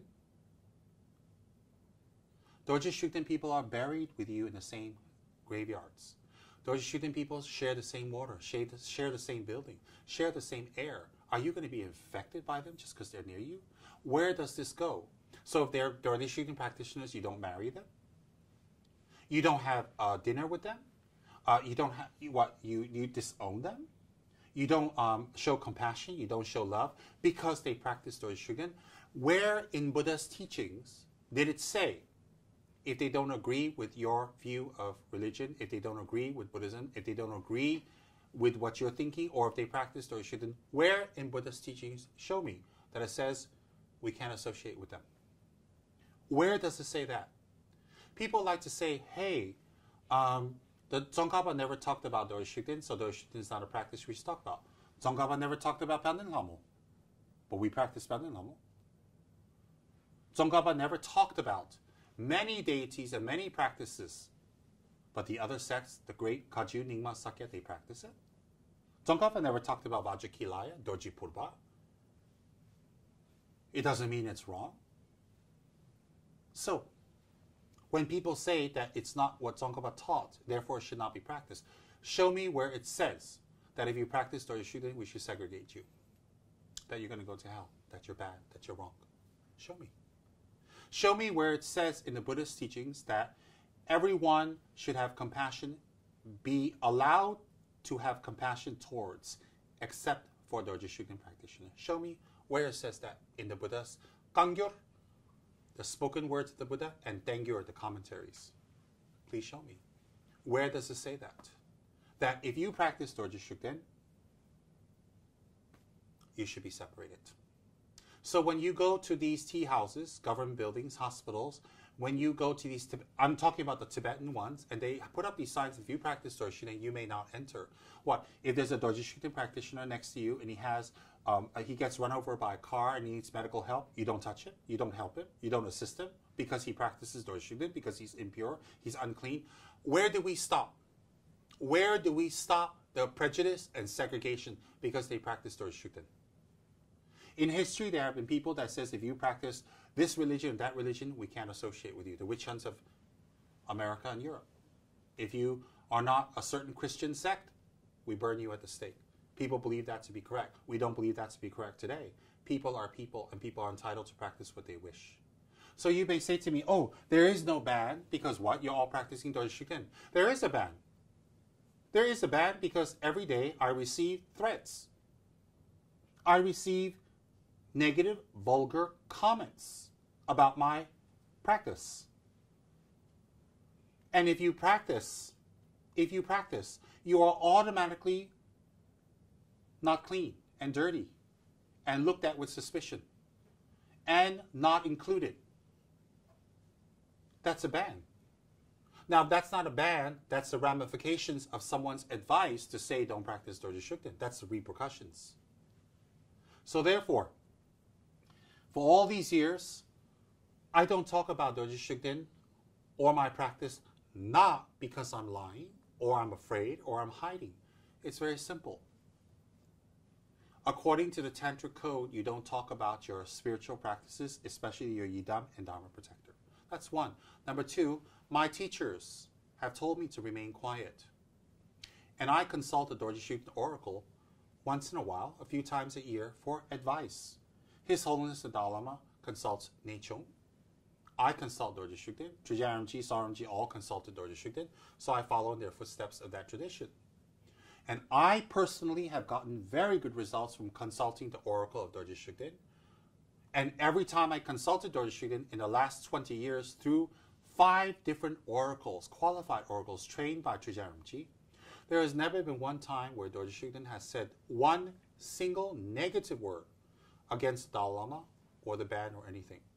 Dorje Shugden always consistently talks about Lamrim, the teachings, generating good heart, Lojong, and gives you pujas and recommendations and spiritual practices to overcome certain obstacles that we may have in our life.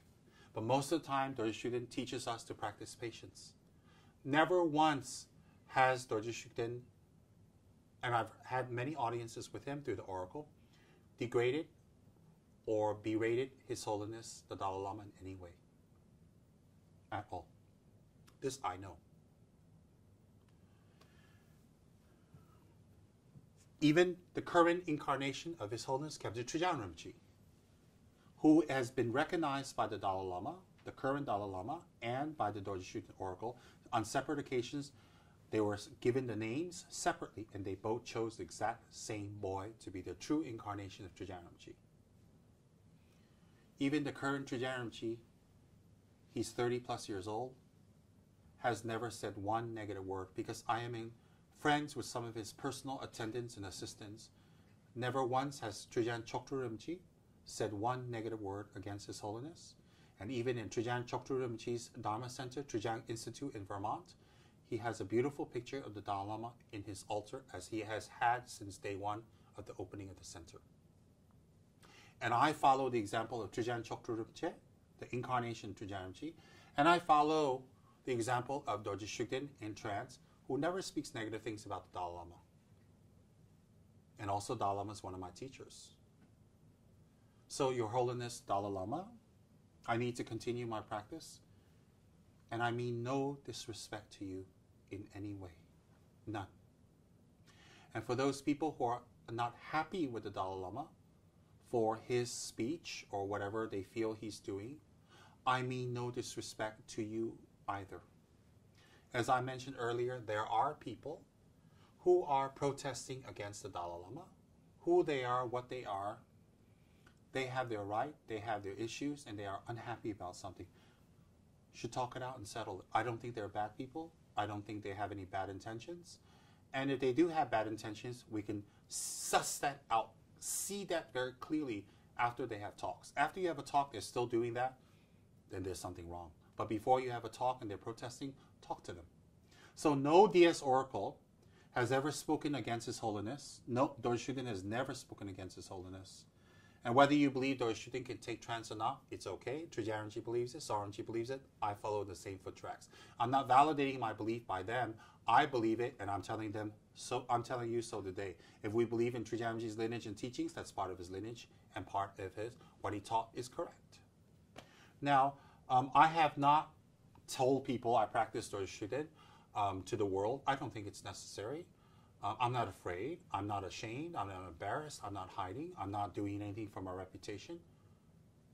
But recently, I consulted one of my teachers, and I consulted Dorje Oracle, and they said now I may speak about it openly. So I have permission from my guru, and I have permission from my protector to speak about my practice of Dorje Shugden, which I have kept quiet for many years because of the tantric code. You see, I don't need to justify to anyone out there why I keep my practice secret. If I may be direct, and I don't mean to be rude, you don't pay my bills,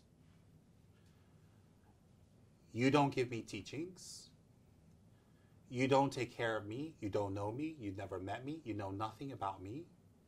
So don't presume or judge me of why I've kept my practice quiet. And I don't need to justify to anyone out there why I kept it quiet and to reveal. If you come on my Facebook page and my blog page and my YouTube and my public talks and you like what I'm teaching, take what I've taught and practice it. You don't have to keep examining if I'm a Buddha or not, or if I'm pure or I'm not. Let me tell you straight out, I'm not a Buddha. I'm not perfect. I'm not holy. I am just an ordinary Buddhist monk with a little bit of knowledge, and I'm trying to share this knowledge. And by the way, I'm teaching Buddhism not because I want to, because I've been commanded, ordered, and instructed by my teachers repeatedly to teach. So again, I have integrity with my teacher. If they tell me to teach, I go and teach. It's not because I think I'm qualified. If what I'm teaching you think is good, that's fine. It doesn't matter what I eat. It doesn't matter where I live. It doesn't matter what furniture I use. It doesn't matter what pets I have. It doesn't matter what car I have. It doesn't matter what part of the world I live. It doesn't matter if I'm black or if I'm white. It doesn't matter what protector I practice. It doesn't matter what yidam I do. If I'm doing my practice and I'm keeping my commitment to the Guru, that's my business. I didn't ask you to be my student. I didn't ask you to be my close associate. I didn't ask you that. So I don't need to justify. I do not need to explain to anyone out there whether I practice or not practice. May I be firm and direct, respectfully, mind your own business. I don't come into your life and tell you what to do and what to practice. I don't tell you what guru and what dharma protector you should practice. I leave it to your free will. That is called the freedom of religion. So don't tell me I have the freedom of religion and then tell me I can't practice or you shouldn't because the Dalai Lama said so. So? The Dalai Lama told you not to lie. Do you all not lie? The Dalai Lama said don't cheat. The Dalai Lama said to practice renunciation. Are you practicing everything the Dalai Lama is saying perfectly to be in a position to judge me or judge anyone else? I don't think so. So before you start judging me on my practice of Dorje Shugden, because the Dalai Lama said so, the Dalai Lama said many other Dharma teachings and many other no-nos and restrictions that we should not be doing. Are you following all those? The very fact you can send vulgar languages, did the Dalai Lama tell you to send vulgar languages? Will the Dalai Lama approve of you sending vulgar languages, death threats, and negative insinuative comments about my life, my background, my family, who I am, or what I do? Will he approve? You ask yourself that with all open conscience. If your mind tells you, yes, the Dalai Lama will approve of you degrading me, that's your choice. But I don't think so. I don't think so. So, what I practice is not your business. If you want to come on my Facebook page, my social media page, my blog page, and my YouTube, and you want to listen, please do. And if it benefits you, I'm very happy. If you do not like what I practice, you do not like my lineage, you don't like my lamas and my Dharma protector, I do not apologize to you, but I will tell you, I will not change my ways to make you happy. I will do my practice to make my guru happy because he's much more important to me and my commitment. So, it's none of your business what I practice, and I don't need to explain anything. Whether I tell you now I practice, or I don't tell you 10 years ago, or I tell you 20 years later, or I don't, or I do tell you, it's none of your business. You don't pay my salary, you don't pay my bills, you don't take care of me, you don't help me, you don't assist in any way. I don't owe you anything. I'm providing Dharma teachings for free. I'm using resources and I have staff that need salary and I have high expenditure and I'm providing Dharma platforms for free. If it helps, it helps. I have never said one negative thing about the Dalai Lama. I've not said anything negative about any other lineage or any practice. You can dig all you want in the 30 years of that I've been teaching, written or spoken. You will not find such a thing because I don't believe in such a thing. See, Kabje Pabongka Dorje Chang in Lamrim said, to criticize another sect, another form of Buddhism, is equivalent to killing 1,000 Buddhas and the karma that's collected from that. Of course, we can't kill a Buddha, but if we hypothetically can kill 1,000 Buddhas, think about the karmic repercussions of that. It will be equal to that. Because I read that in the Lamrim, spoken by Pabongka Rinpoche and written by Trijang Rinpoche. Trijang Rinpoche was the scribe. Then definitely these two lamas believe in that, and I believe in them. I don't criticize other sects. I have never criticized. I don't even criticize another religion. So this is my life. This is my practice. This is my spirituality. And if we're karmically connected, wonderful. Don't call me sectarian because I practice Dorje Shugden. There are lineage holders of the Kama Kaju, Drukchen Kaju, Drukpa Kaju, Shangpa Kaju. There are lineage holders of the Gelugpa, Ganden Tripa. There are lineage holders of the Nyingma. Are they all sectarian because they're lineage holders of one lineage? You don't see the Ganden Tripa giving Guru Rinpoche initiations. Does that mean he's sectarian? You don't see Sakya Trinzen or the lineage holders of the Kaju sect or Nyingma sect giving initiation of Tsongkhapa, encouraging Tsongkhapa's practice. Are they sectarian? I don't think so. I think every lineage has their own special, unique practice, their own special, unique tradition, and their own special way for enlightenment. So if Ganden Tripa doesn't give initiation of Guru Rinpoche, the head of the Gelugpa sect, the holder of Je Tsongkhapa's throne, His Holiness Ganden Tri Rinpoche, Ganden Tripa, the holder of Tsongkhapa's throne. If he doesn't give Guru Rinpoche initiations and teachings, which he does not, does it mean he's sectarian? No. So, if I don't wear the clothes of China, does it mean I don't like China? If I don't wear kimono, does it mean I don't like Japan? So if I practice Dorje Shugden, why is it I'm sectarian? Show me where is it I'm sectarian. Dorje Shugden doesn't tell me to harm anyone. Dorje Shugden tells me to respect all lineages and all dharmas. Dorje Shugden tells me and teaches me to be kind.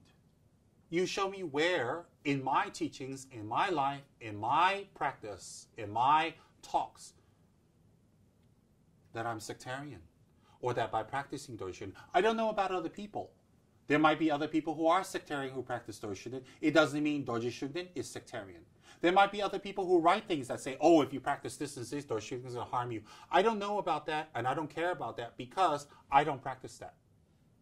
You see, so none of my lamas, none of my 16 lamas have told me anything negative about the other lineage.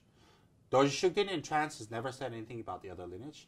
And I don't practice the teachings of other lineages, not because I don't respect them, because I'm not even able to practice everything in my lineage.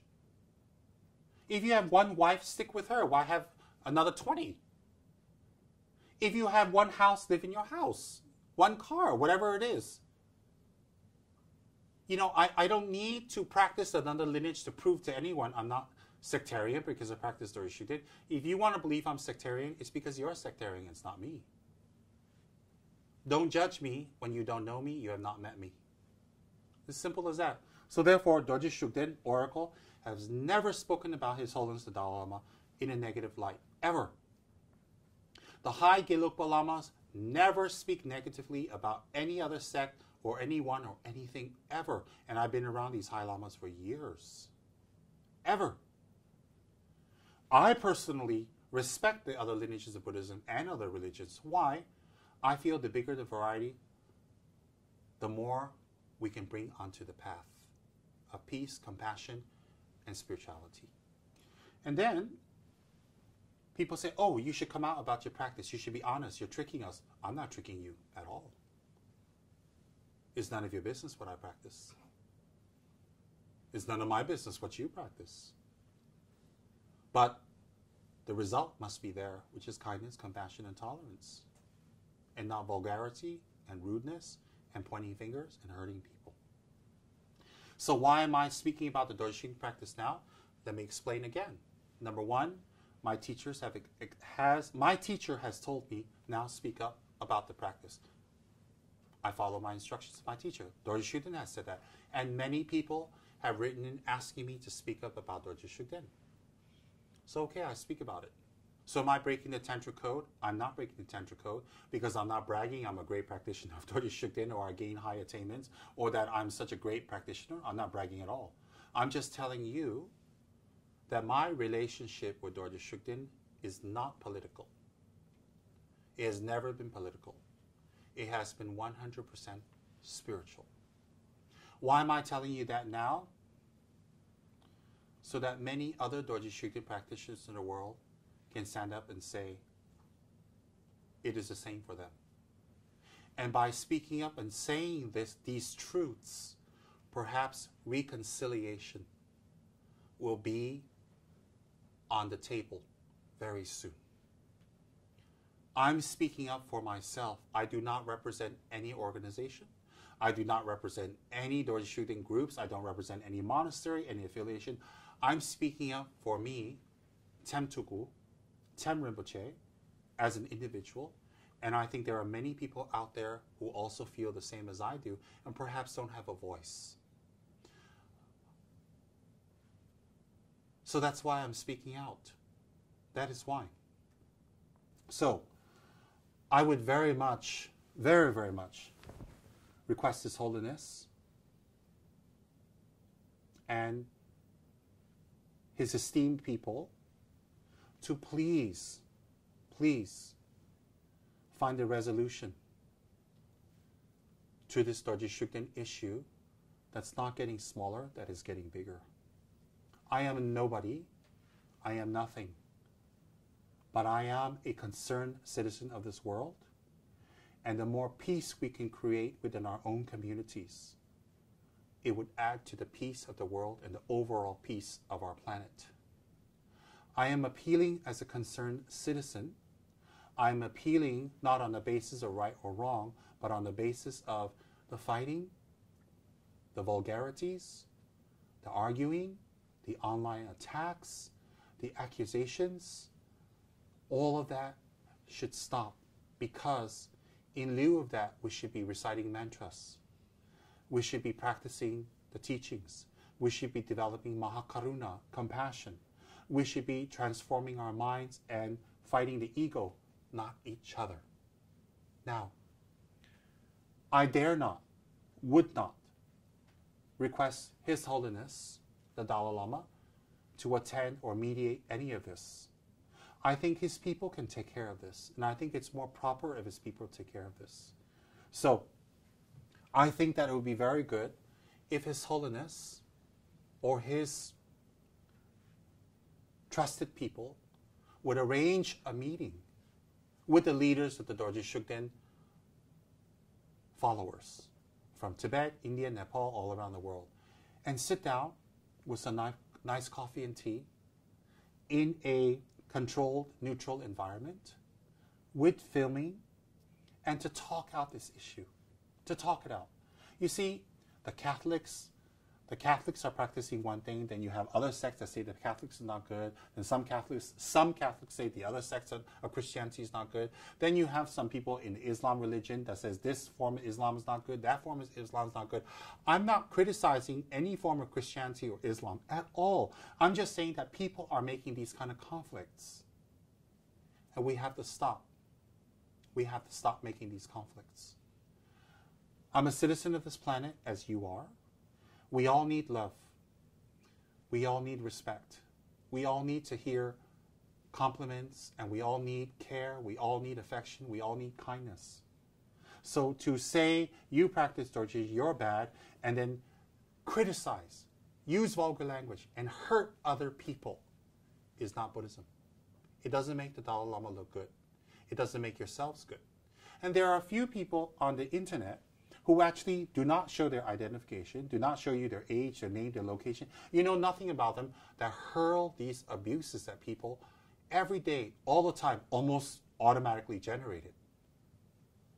And I send them love and light and compassion, and sometimes I reply to them, but most of the time I leave it alone. Why do I leave it alone? If we don't know who you are, we don't know what your intention is. By you hurling negative abuses at other people, you are not doing the Dalai Lama a favor. You're not doing the Tibetan cause a favor. In fact, you are making more and more people say, why doesn't the Dalai Lama put an end to this? Why doesn't the Dalai Lama speak up and tell them to stop acting and talking in this manner? Why is the Dalai Lama people allowing this? Why are people in the name of Tibet, Avalokiteshvara, and Dharma acting, speaking, and talking in this way? And some of these people, they dig up your personal information, twist it around, and say something completely out of the blue. That's amazing. That's not Dharma. Who are you representing? Who are you trying to convince you're so good? How do you convince another person? By being violent, verbally, vulgar, rude, nasty? How does that help you? What does that serve?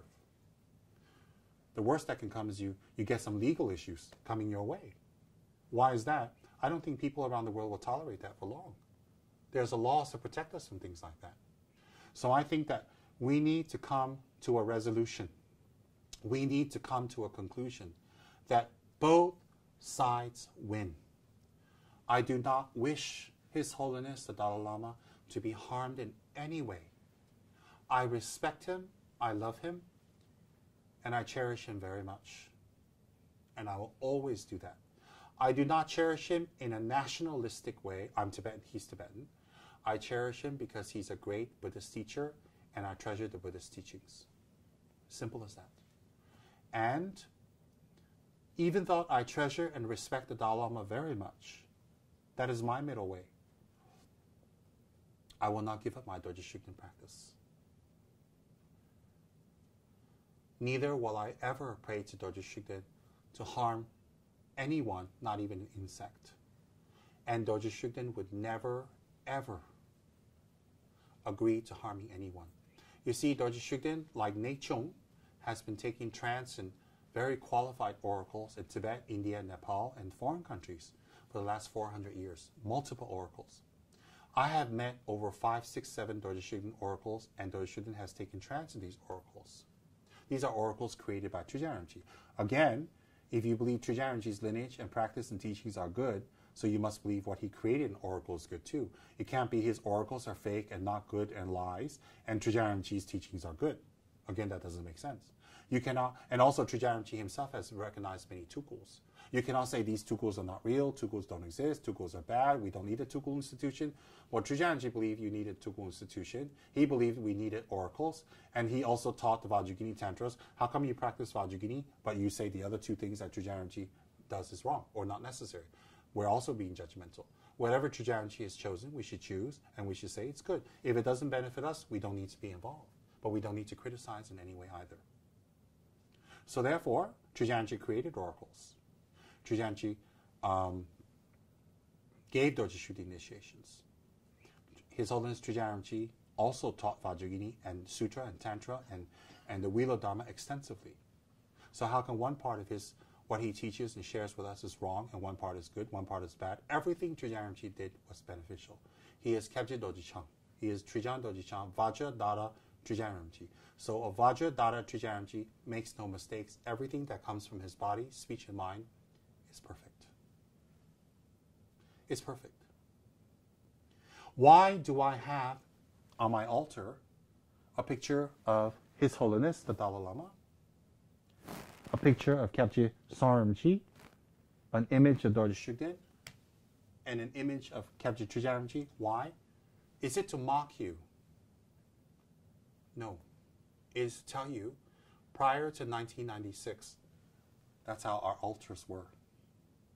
In all the Gelugpa monasteries, the Ganden Sera Drepung, in many of the private houses, in my house, in my guru's house, in the Ladrangs, in the Kamsins, in the Dharma centers, in Tupten Darjeeling, in America, Los Angeles, we had the Dalai Lama on our altar. We had His Holiness Trijaranji on our altar. We had Kebje Saramji on our altar. We had Dorje Shugden on our altar, and we all worshipped like that. Suddenly in 1996, these cannot be mixed. Well, I do not agree with being disrespectful to the Dalai Lama. It is hard for me to do that. I don't mean disrespect to people who think differently than that at all. I cannot give up my allegiance, my spiritual allegiance to my root guru, Kebje Saramji. I cannot give up my practice that Kebje Saramji gave me, which is Dorje Shugden. And I choose on my altar to have His Holiness the Dalai Lama, His Holiness Kebje Trijaranji, His Holiness Kebje Saramji, and Dorje Shugden on my altar. That is my choice. That is my spiritual freedom. It has nothing to do with China. It has nothing to do with Tibet. It has nothing to do with any political feelings, because I'm not involved in politics. It has to do with my spiritual beliefs. I do not believe Dorje Shugden can harm the Dalai Lama or anyone. I do not believe Dorje Shugden is harmful. And I have a mountain of evidence to share with you, which I will not talk about today, which a bunch of videos are coming out soon to talk about that. Now, what we want is peace. What we want is happiness. What we want is shanti, peace. What we want is meditative, contemplative, meditative contemplations resulting in the peace of mind, understanding of the nature of samsara, and development of the kind heart, and pure renunciation. That's what we want. Again, let me repeat. The Dorje Shugden practitioners will not give up Dorje Shugden. And the other side will not practice Dorje Shugden. But we all have to share the same oceans. We all have to share the same earth. We all have to share the same food, air. We all have to share the same countries, towns, cities, maybe even monasteries. So we can go on for the next 500 years having this segregation, having this hatred, having these ugly feelings, and calling each other vulgar names. Or we can sit down at the table like good Buddhists, like good spiritual people, like good human beings, and find a middle way that both sides win. Both sides. Let's sit down and talk about this. Maybe if Dorje Shugden is an evil spirit, maybe the Dalai Lama, the Ganden Tripa, and all these great masters, maybe Sakya Trinzen, Karmapa, the Dalai Lama, Dingo Kensei, and all these great lamas get together and call the spirit of Dorje Shugden and bind him to become a Dharma protector. And after that, guess what? He's a Dharma protector. He's not harmful anymore. That's what they did for Guru Rinpoche. Guru Rinpoche was a Buddha who bound Nechung. Nechung was an evil spirit.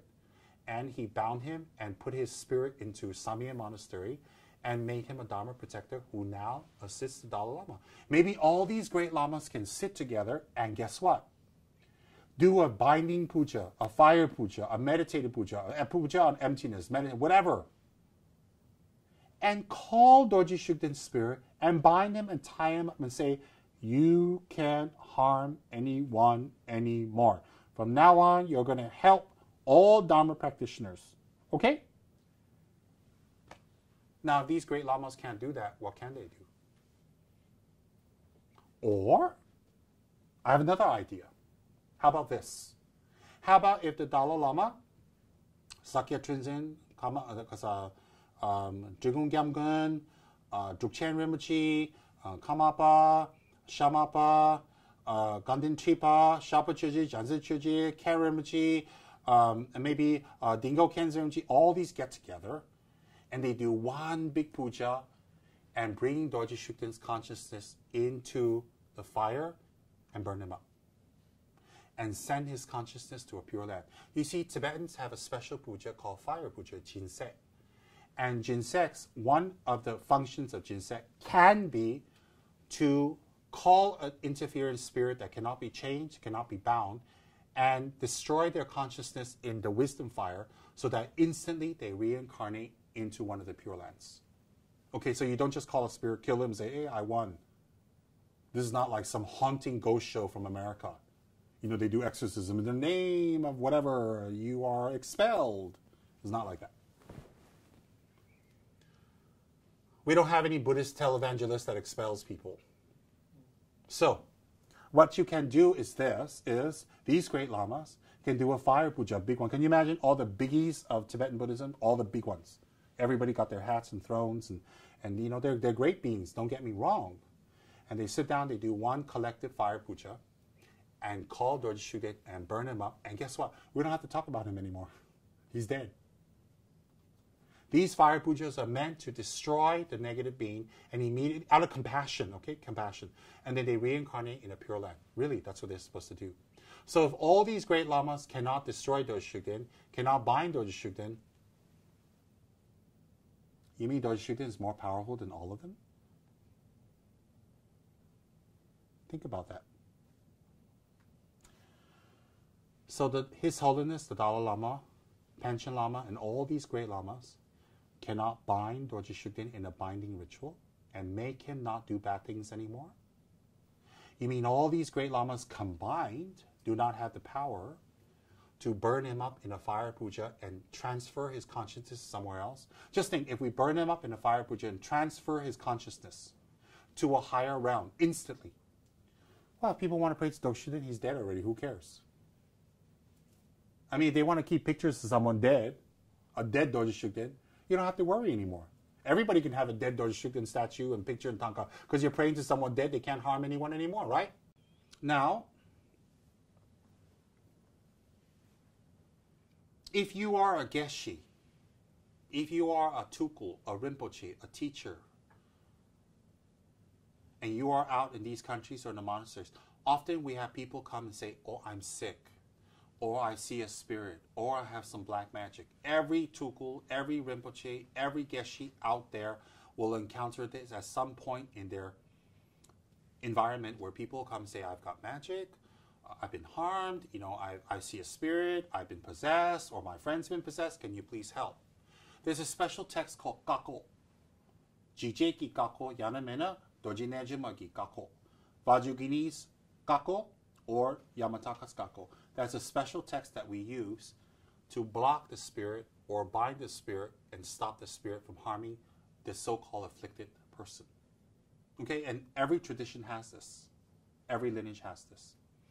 And so therefore, if you're a Geshe, if you're a Tukul, if you're a Rinpoche, and someone's being harmed by a spirit, your purity of your vows as a monk or nun, if you're a monk or nun, or your tantric commitments, or your samaya with your guru, or your pure practice of your meditation should allow you to have some sort of a little bit of a power, if I may say, for lack of a better word, to expel these spirits and bind these spirits.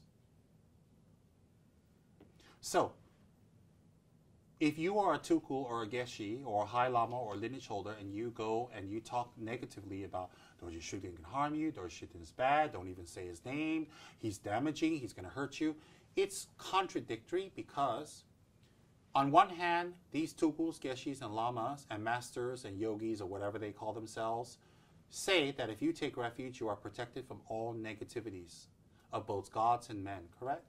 And on the other hand, if you practice Dorje Shugden, if you even talk about Dorje Shugden, you'll be harmed. That contradicts. You see, because if you've taken refuge, you cannot be harmed by Dorje Shugden in any way, shape, or form, or any spirit, correct? So why even talk about Dorje Shugden? And if a Lama and a Geshe cannot control an evil, inverted comma, spirit such as Dorje Shugden, doesn't say much about them, does it? So if they're High Lama sitting on a big throne, having elaborate rituals, and they're afraid of Dorje Shugden, or they teach you to be afraid of Dorje Shugden, or to tell you Dorje Shugden is bad, or you could be affected by Dorje Shugden, it contradicts their status, their practice, their lineage, and their ability to bind spirits. If you are a true practitioner, you will not be afraid of spirits or ghosts or demons, because they cannot harm you because you have taken refuge.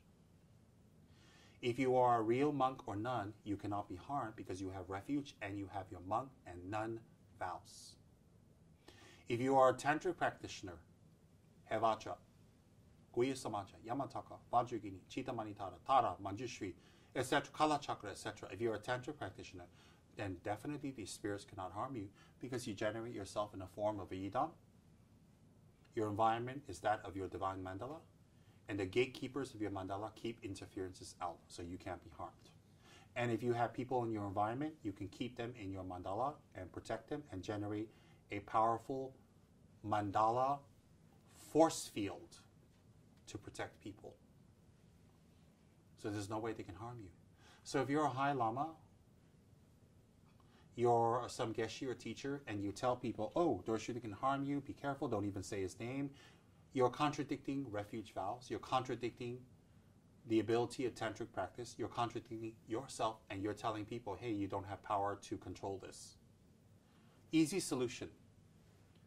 Either do a big ritual to bind Dorje Shugden if he can be bound. If he's a spirit, he can be bound. If he's a Buddha, he cannot be bound. So do a big ritual to bind Dorje Shugden and make him swear to stop harming people, then we don't have to talk about him anymore. End of the story. We can save so much energy. Second thing is, or if you cannot bind him because you're not powerful enough, I don't know, then all the lamas can gather and do a fire puja and extinguish his mind stream and make him take rebirth in a higher place. That's what fire puja is supposed to be. So if all the High Lamas cannot do that, they keep talking about Dorje Shugden is bad, Dorje Shugden is going to harm you. What is that saying? What is the message that's being carried? Bind him or put him in a fire puja. Stop talking about him. Now, if you can't bind him or you can't fire puja him, he must be Manjushri. Therefore, a Buddha cannot be bound or destroyed. Because a Buddha has no karma to be harmed. Therefore, he cannot be harmed. Why is it that High Lamas can bind spirits, do fire pujas to clear negative energy, give you roots, give you chakras, give you protections, give you blessings to protect you from negative spirits? In fact, Vajrakilaya, Singdongma, Hayagriva, Vajrapani are all meant to chase negative spirits away. So if that's the case, why can't we destroy this negative spirit called Dorje Shugden? Are you telling me that Ava Lokiteshwara Dalai Lama cannot do a fire puja, cannot do a binding ritual to bind Dorje Shugden, that Dorje Shugden is more powerful than him. Why do we have to keep talking about him? Why do we have to put signages up? If you practice Dorje Shugden, you can't come into this restaurant. You can't come to this hospital. You can't come to this community hall. You cannot enter this monastery. You cannot go to any government positions. You cannot be a nurse. You cannot be a doctor. You cannot attend the Dalai Lama's teachings.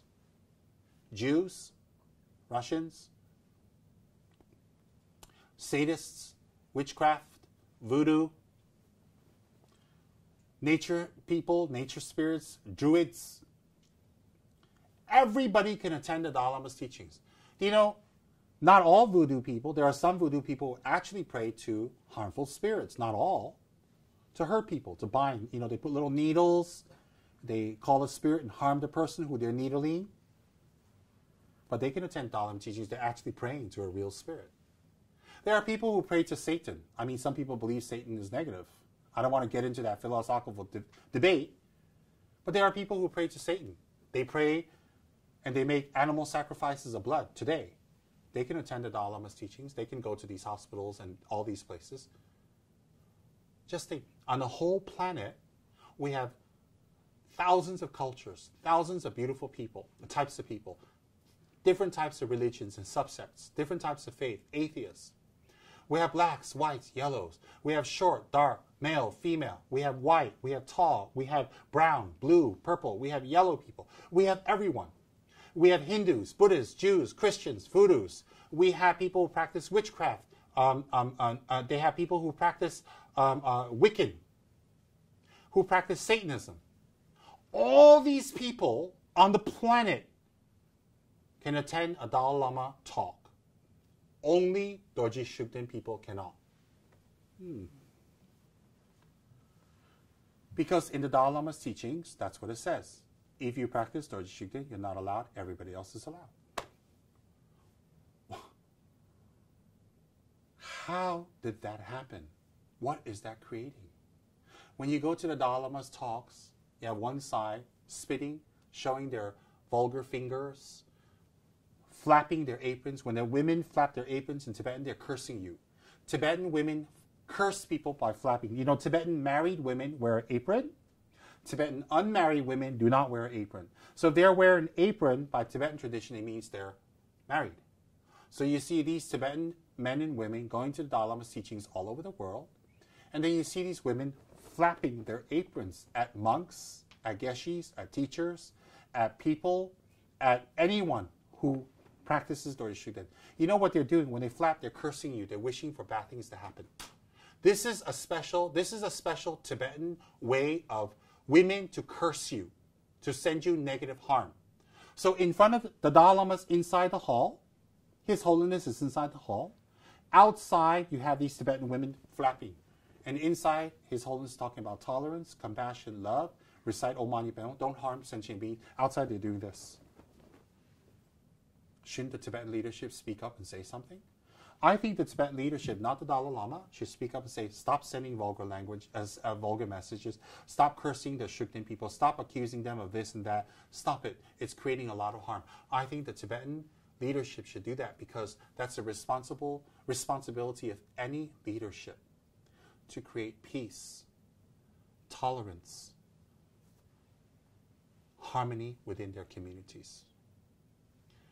Any leadership in any country or community or city or even a household, whether it's the mother who is the pillar of the family, the father who is the pillar of the family, these leaders of our family, communities, neighborhood, countries, continents, UN, must speak and act and talk and enact actions that create peace, harmony, tolerance, and not create more segregation, bias, prejudice, and hate.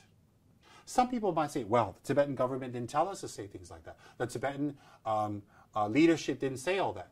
But by them not saying it, it is condoning it. There's nothing worse than watching someone do something bad and not doing anything about it. You don't sit there and say, well, I didn't do it, they did it. Well, if you're allowing it to happen, it's even worse than them doing it because you're allowing it. So someone's sitting there and they're about to kill your mother and they're about to beat up your sister. Well, I didn't do it. Just let them do it. Aren't you going to protect them? So it's the job of any leadership, any leaders, mothers and fathers in the family, to make the brothers and sisters and children not fight. It is the mayor's responsibility of a city. It is a governor's responsibility of a state. It is the president's responsibility of a country. It is the king's responsibility of the kingdom. It is the queen's responsibility of her domain. It is the UN General Secretary's responsibility within the UN that all these leaders, big and small, create harmony, tolerance, peace, and understanding. And if there is conflict, do not let it continue by hook or crook. To send the other side, the other group, the divergent, inverted commas, group, messages to come and talk. Come and talk. Let's sit down and talk. Let's find a resolution. Let's find a peaceful method. Let's find something that both sides will be happy. I don't want the Tibetan leadership to lose out. I don't want anyone to lose face. I personally would like a resolution to this conflict. I don't want to talk about if Dorje Shugden is good or bad. There are mountains of evidence to say he's good. There are some evidence purported by people to say he's bad. I don't want to talk about whether white or black is superior. White and black must live together harmoniously, equally. There was a time in the United States that blacks are inferior. And they don't share the same rights as whites. That's wrong. I don't want to talk about who's inferior, who's superior, because there's no such thing. I want to talk about how do black and whites, browns and yellows and reds all get along in our world happily, tolerantly. I don't want to talk about which religion is superior, which religion is better, which one is wrong, which one is right, which one is good, which one is bad, which one is going to bring you to hell, which one's going to bring you to heaven. I don't want to talk about all that in religion because it's never going to end. It never ended. We've been talking about it since religion started a couple of thousand years ago. People have been using religion to harm each other. That must stop. Religion doesn't harm. People and their wrong interpretations harm. So I don't want to talk about which religion is good and bad, which one is superior. Wrong. All religions are good. I don't want to talk about, I don't want to hear, I'm not interested in hearing which race is superior, which culture is the best, which country is the best. I'm not interested. If you're born in Malaysia, if you're born in Singapore, if you're born in America, that's the best country for you. You make the best of it. The end. We don't need to talk about who's better or worse because it's subjective.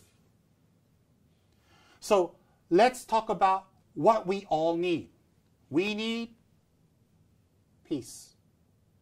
We need to stop destroying our environment. We need to stop the greenhouse effect. We need to preserve and save our ozone layer.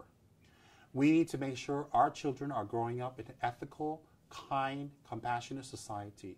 We need to get rid of racism. We need to get rid of gender bias. We need to get rid of sexual preference bias. We need to get rid of people who use religion or use culture or use race to harm other people. We need to stop doing all this.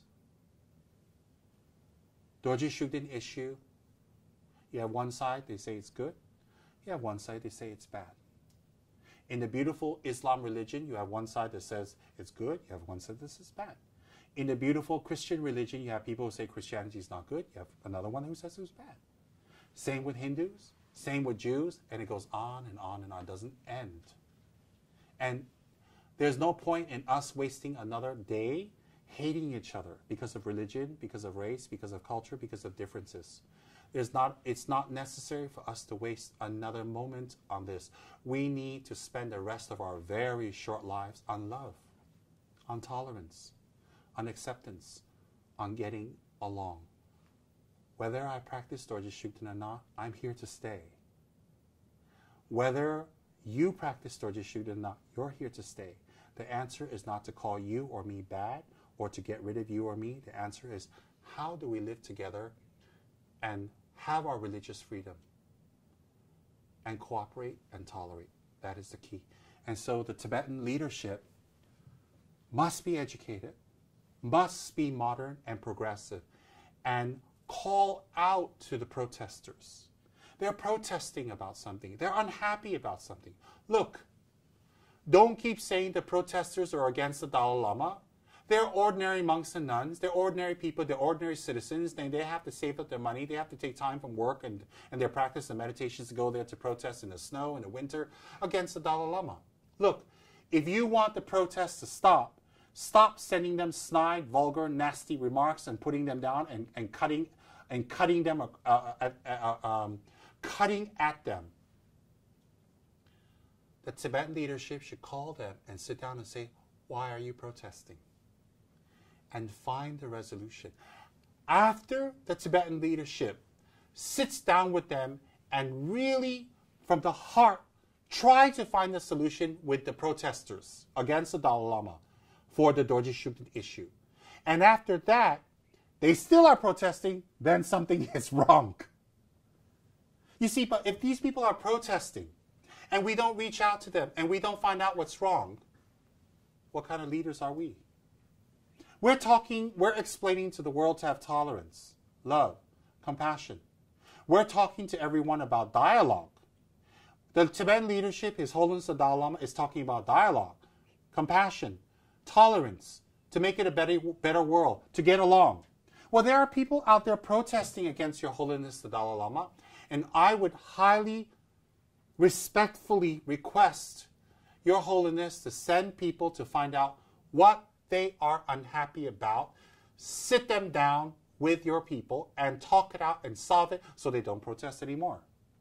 That's what all leaders do. All leaders around the world sit down. There are even people that are radical in their religious beliefs and use violence to hurt people. Even those people, leaders, try to sit down with them and talk to find out what is happening and how can they help. That is a job of a leader, a government, or pillars of the community. So, these people are protesting against the Dalai Lama regarding the Dorje Shugden ban.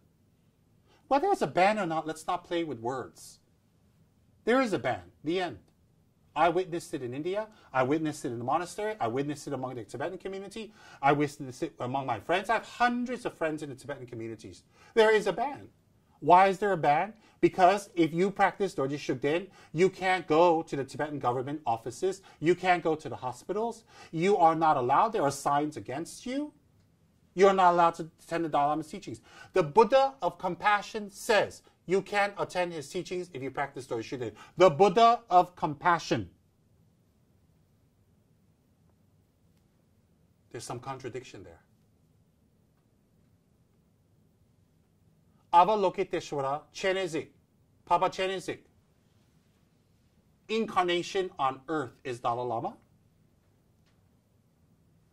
And the Dalai Lama is afraid that if Dorje Shugden practitioners come to his teachings, it will harm him. It cannot be. The Dalai Lama cannot be harmed. Dorje Shugden practitioners cannot mix with his students. Why not? Buddhist students are supposed to help everybody, even spirits and demons. Even in the Buddhist rituals, when we do offerings, before initiation, we do a gektor torma.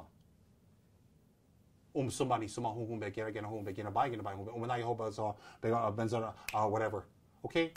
There's that ritual.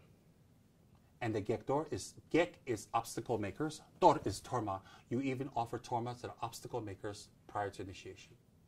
So we have land gods. We even have land god rituals to make offerings to land gods, not hurt them, not harm them. In the Buddhist rituals, you don't harm spirits and demons and on all these harmful beings. You placate them by giving them something to eat, some food, and to talk to them nicely, ask them don't harm. So everybody can attend the Dalai Lama's talks. I mean, look, I'm not saying everybody wants to attend the Dalai Lama's talks. I'm saying that when you put up a sign that says everybody except Dorje Shugden people cannot attend. Everyone but them cannot attend. It doesn't make the Dalai Lama look good, because if he's a Buddha, he cannot be harmed. It doesn't make his speech on tolerance and love and compassion look good either, because where's the compassion, where's the tolerance? And so there are people protesting against the Dalai Lama. I am not saying they're right or wrong. I am saying that they are unhappy about something. Please send someone to talk to them. Please have a meeting with them, and please resolve the issue. They are unhappy about something. They're not crazy people. They're not insane people. They're not being paid by the Chinese government to create trouble. They're not protesting anywhere in India. They're just protesting in the Western countries. They didn't blow up anyone. They didn't kill anyone. They didn't hurt anyone. And they're never going to do that. I think a lot of them are okay people. They just have different beliefs, and they're not happy about how they feel they're being treated.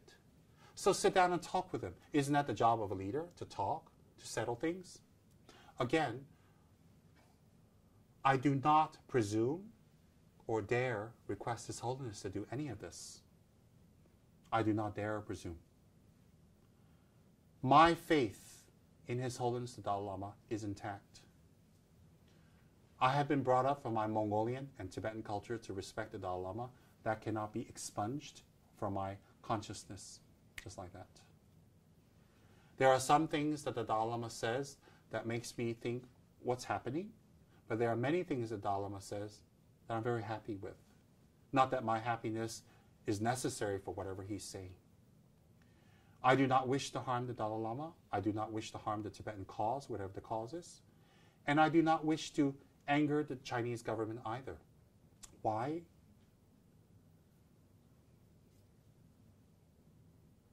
To call Chinese people racist names, to say they're bad, they're evil, they're horrible, is wrong. I am sure there are some Chinese people who are not good, but I don't think that we can judge the whole race based on a few people. And I think the Chinese government has their own policies and how they want to run their country. I am not learned or adept to even comment on something as vast as that. I'm not involved with politics. But what I think, in my humble, simple opinion, is this. I think the Tibetan leadership should start making friends with the Chinese government so that they can work hand in hand in preserving the rich Tibetan heritage, language, culture, and religion in Tibet. You see, this is the fact of the matter, whether we like it or not. Tibet is in China. Tibet is a part of China now. Every democratic government in the world is in agreement with that. I didn't say I am or I'm not. Every democratic government in the world is in agreement that Tibet is a part of China, inalienable. I repeat, inalienable. That's the fact. I'm sure Tibetans are not happy with that. I'm sure some people are not happy with that, and they have every right. Okay? But the fact of the matter is that Tibet is an inalienable part of China under the Chinese government, and whatever happens in China is dependent on the Chinese government. Okay? So since they're dependent on the Chinese government, whatever happens in Tibet is dependent on the Chinese leadership. So if the Tibetan leadership, whatever that is, in India, makes friends with the Tibetan leadership and stop antagonizing them and stop irritating them, if I may, for lack of a better word, and make friends with them, then they work together, perhaps with the Dalai Lama, to preserve the Tibetan culture, language, and religion in Tibet. You see, if we keep saying negative things about China and calling them dogs and calling them, evil and black and all that, come on. That's not going to make them happy and get you anywhere. If you want to resolve an issue, you don't hurl stones at the person you need to have a meeting with. You need to give them a cup of tea and sit down and be friends. And then talk slowly and resolve the issue. So by irritating the Chinese government, that's not going to fulfill anything for the Tibetans. Now, I don't have any political views on this or that, but I will tell you the truth. You see, I'm only Tibetan or Mongolian for a few years, and then I'm dead. My next life will be something else, and something else, and something else. So I'm not attached to any nationalism of any sort. I'm more interested in my spirituality, what body I take, what body I've had in previous, I've been in every country, I've reincarnated every country, as everybody else has. I've been an alien, I've been an animal, I've been a spirit, I've been a ghost, I've been a deva, I've been a god, I've been all of these things over and over, and I'm going to keep being this until I become a Buddha. So whatever nationality I'm going to be in my future lives, it doesn't matter, as long as I can be born near a qualified teacher, and I can practice Dharma and cultivate my mind and continue my spiritual journey until I become the same as Lord Buddha, a Buddha. That's my concern. So I'm not so nationalistic, but in my humble, simple, and maybe oversimplistic views, I think the Tibetan leadership should do everything they can to make friends with the Chinese leadership and to work something out together, because the Western leadership can do nothing against China. In fact, the Western leadership have to make China happy. It's been 50 years since the Tibetans are protesting against China. It has brought no changes. So obviously that method's not going to work even if they protest for another 50 years. So I think the best thing is dialogue. Dialogue, dialogue, dialogue. For the Tibetan-Chinese issue, dialogue. And to have dialogue with those people, you must not antagonize them. So with the Dorje Shugden issue, it's dialogue. Dialogue is most important because through dialogue, mutual respect, good language, good intention, we can solve the problem. Any problem, including the Dorje Shugden problem. Isn't that what we want? Isn't that what we want to do to solve the problem? I want that. Every single day, I pray for the Dorje Shugden issue to be resolved and for both sides to be happy, the pro and cons. Every day. Not once in my life have I prayed for anyone to be harmed by Dorje Shugden in the name of Dorje Shugden or asked Dorje Shugden to harm them. And if I did ask Dorje Shugden to harm them, I don't think Dorje Shugden will listen to me. You see, because the simple logic is this. His Holiness, the root teacher of the Dalai Lama, don't pray to demons and spirits. They're highly evolved beings. So therefore, that's what I wanted to say. There's a lot more to say, but I think that'll be enough. In conclusion, what I've spoken today is meant 100% in a spirit of reconciliation. The reconciliation of what? All this negative talk between the Dorje Shugden and anti-Dorje Shugden people. This must stop. This is harming Buddhism. Practicing Dorje Shugden doesn't harm Buddhism because for 400 years we have been practicing Dorje Shugden and it has not harmed Buddhism. Buddhism is not dead. Gelugpa's not dead. Nobody's dead. Okay, only from 1996 till now, suddenly, if we practice Dorje Shugden, it harms Buddhism. Practicing Dorje Shugden doesn't harm Buddhism. Trungpa never harmed Buddhism. Sarangji never harmed Buddhism. Lama Yeshe, who practiced Dorje Shugden till he died, never harmed Buddhism. Nobody's harming Buddhism. It's people who say they're Buddhists who don't control their body, speech, and mind who are harming Buddhism. Number one, so this is the spirit of reconciliation. Number two, all of this, I do not mean any disrespect to His Holiness the Dalai Lama again. He is one of my gurus. I respect him. And I hope one day I can attend his teachings. I hope he will grant me and allow me the great honor to attend his teachings. At the same time, I do not presume or order or insist His Holiness that he must do something himself. Perhaps, if I may gently offer my humble advice to the Tibetan leadership that they should consult with His Holiness and say, let's find some reconciliation. Because the protest doesn't help anyone. The protesters are not bad. If something is wrong, we need to talk about it and settle it. We need to talk. I do not mean any harm to the anti-Dorje Shugden people. All the harm and negativities and vulgarities and ugliness and threats that you've sent me, I'm so sorry for you that my spirituality hurts you so much. It's not meant to be that way. I apologize for your hurt, but not my spirituality. At the same time, for all the Dorje Shugden practitioners out there, we need to be peaceful. We need to be kind.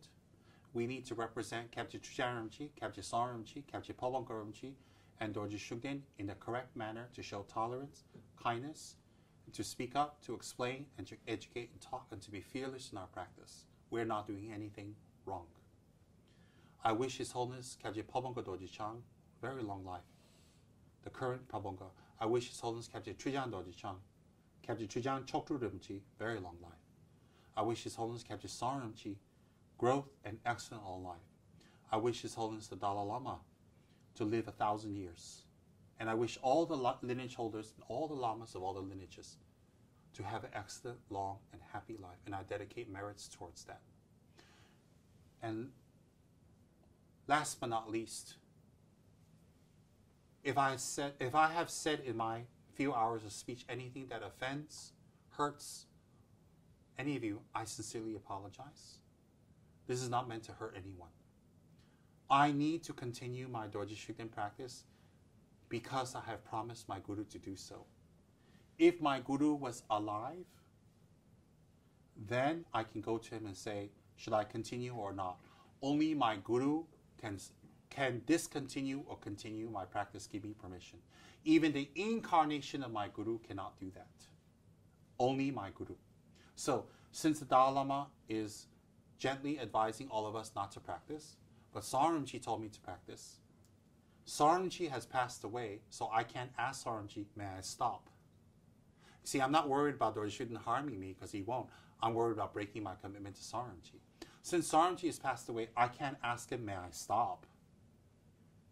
But the Dalai Lama is alive, and I can ask him, please don't ask me to stop, because I'm breaking my commitment with Sar Rinpoche. So I'm in that dilemma. Please understand.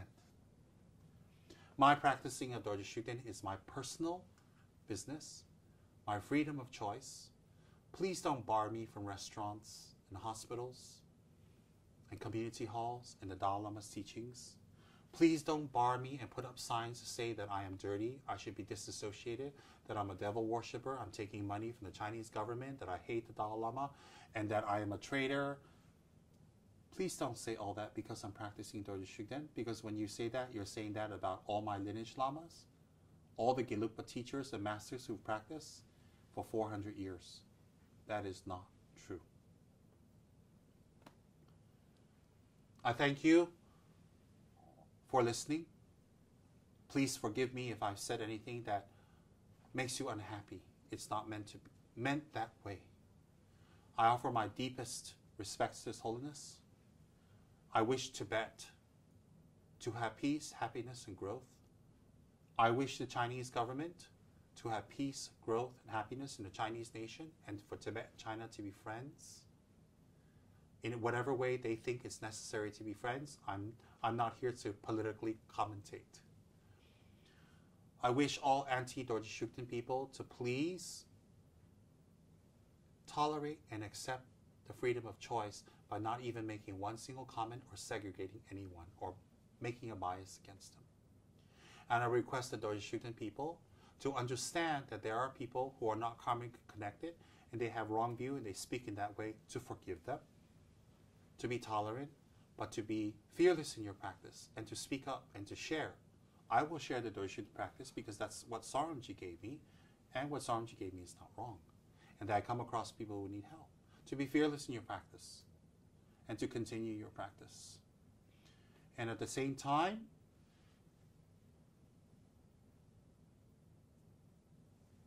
I wish everyone the realization of shunyata, the complete achievement of bodhicitta, and may you gain, may I gain, may all of us gain the full, complete enlightenment as Lord Buddha did 2,500 years ago in Bodh Gaya. May all Buddhists have peace. May all of us be in harmony and respect each other and unite to practice to gain Buddha's attainments. May we Buddhists contribute to world peace on this planet, and may we create more inter-religious dialogue and harmony. And when things go wrong, may we immediately have dialogue and straighten things out and talk things out and to clear it. And not to stay angry, upset, or angry. Dialogue is the key. Thank you very much. I will be making offering to His Holiness of a pure white kata to represent my pure intentions and my deepest respects. And kata offerings to my lineage guru, who I've received teachings from through Rinpoche, through his text that Chujanji composed and commentated on. I'll be making offerings to His Holiness, my root guru, my teacher, my master, my refuge. His Holiness, Kyabje Son Doji Chang. I'll be making offerings to the universal world peace protector, Doji Shugden, that I may be of tremendous benefit to others and practice great compassion and tolerance, and to see samsara for what it really is, and develop strong renunciation, bodhicitta, and the correct view, shunyata. Thank you very much. Where there is no Dharma, let there be the Dharma. Where there's a misunderstanding of Dharma, let it become clear. Where there is Dharma, let it become much stronger. May I take on the burdens and unhappiness and sufferings of others happily. May I absorb their problems happily. May their negative karmas come to me in the form of sickness. May their obstacles come to me in the form of sickness. May their difficulties come to me in the form of sickness, and I happily accept so that they can realize the Dharma. May I be happy to give over my virtues and merits, and time and energy and love and wisdom, and accept their ignorance, hatred, anger, and their negative karma. May I be able to accept that. In this life and all future lives, may I never be separated from the King of Dharma, Lama Tsongkhapa, and his holy doctrine, and the great masters who follow it and elucidate it correctly. May I become a lineage holder myself by practice, contemplation, meditation. And may I be able to spread the Dharma through my body, speech, and mind, especially by my action. May the crops be good, harvest be excellent, the government be strong, and leaders have right clarity and operate clearly. We pray for them. May the ones we love, we reward them with our efforts and love, and we reward them with good action. And whether they're watching us or not, we behave well to reward the people we really love. Otherwise, it's not love. May we be able to suffer difficulties for others happily.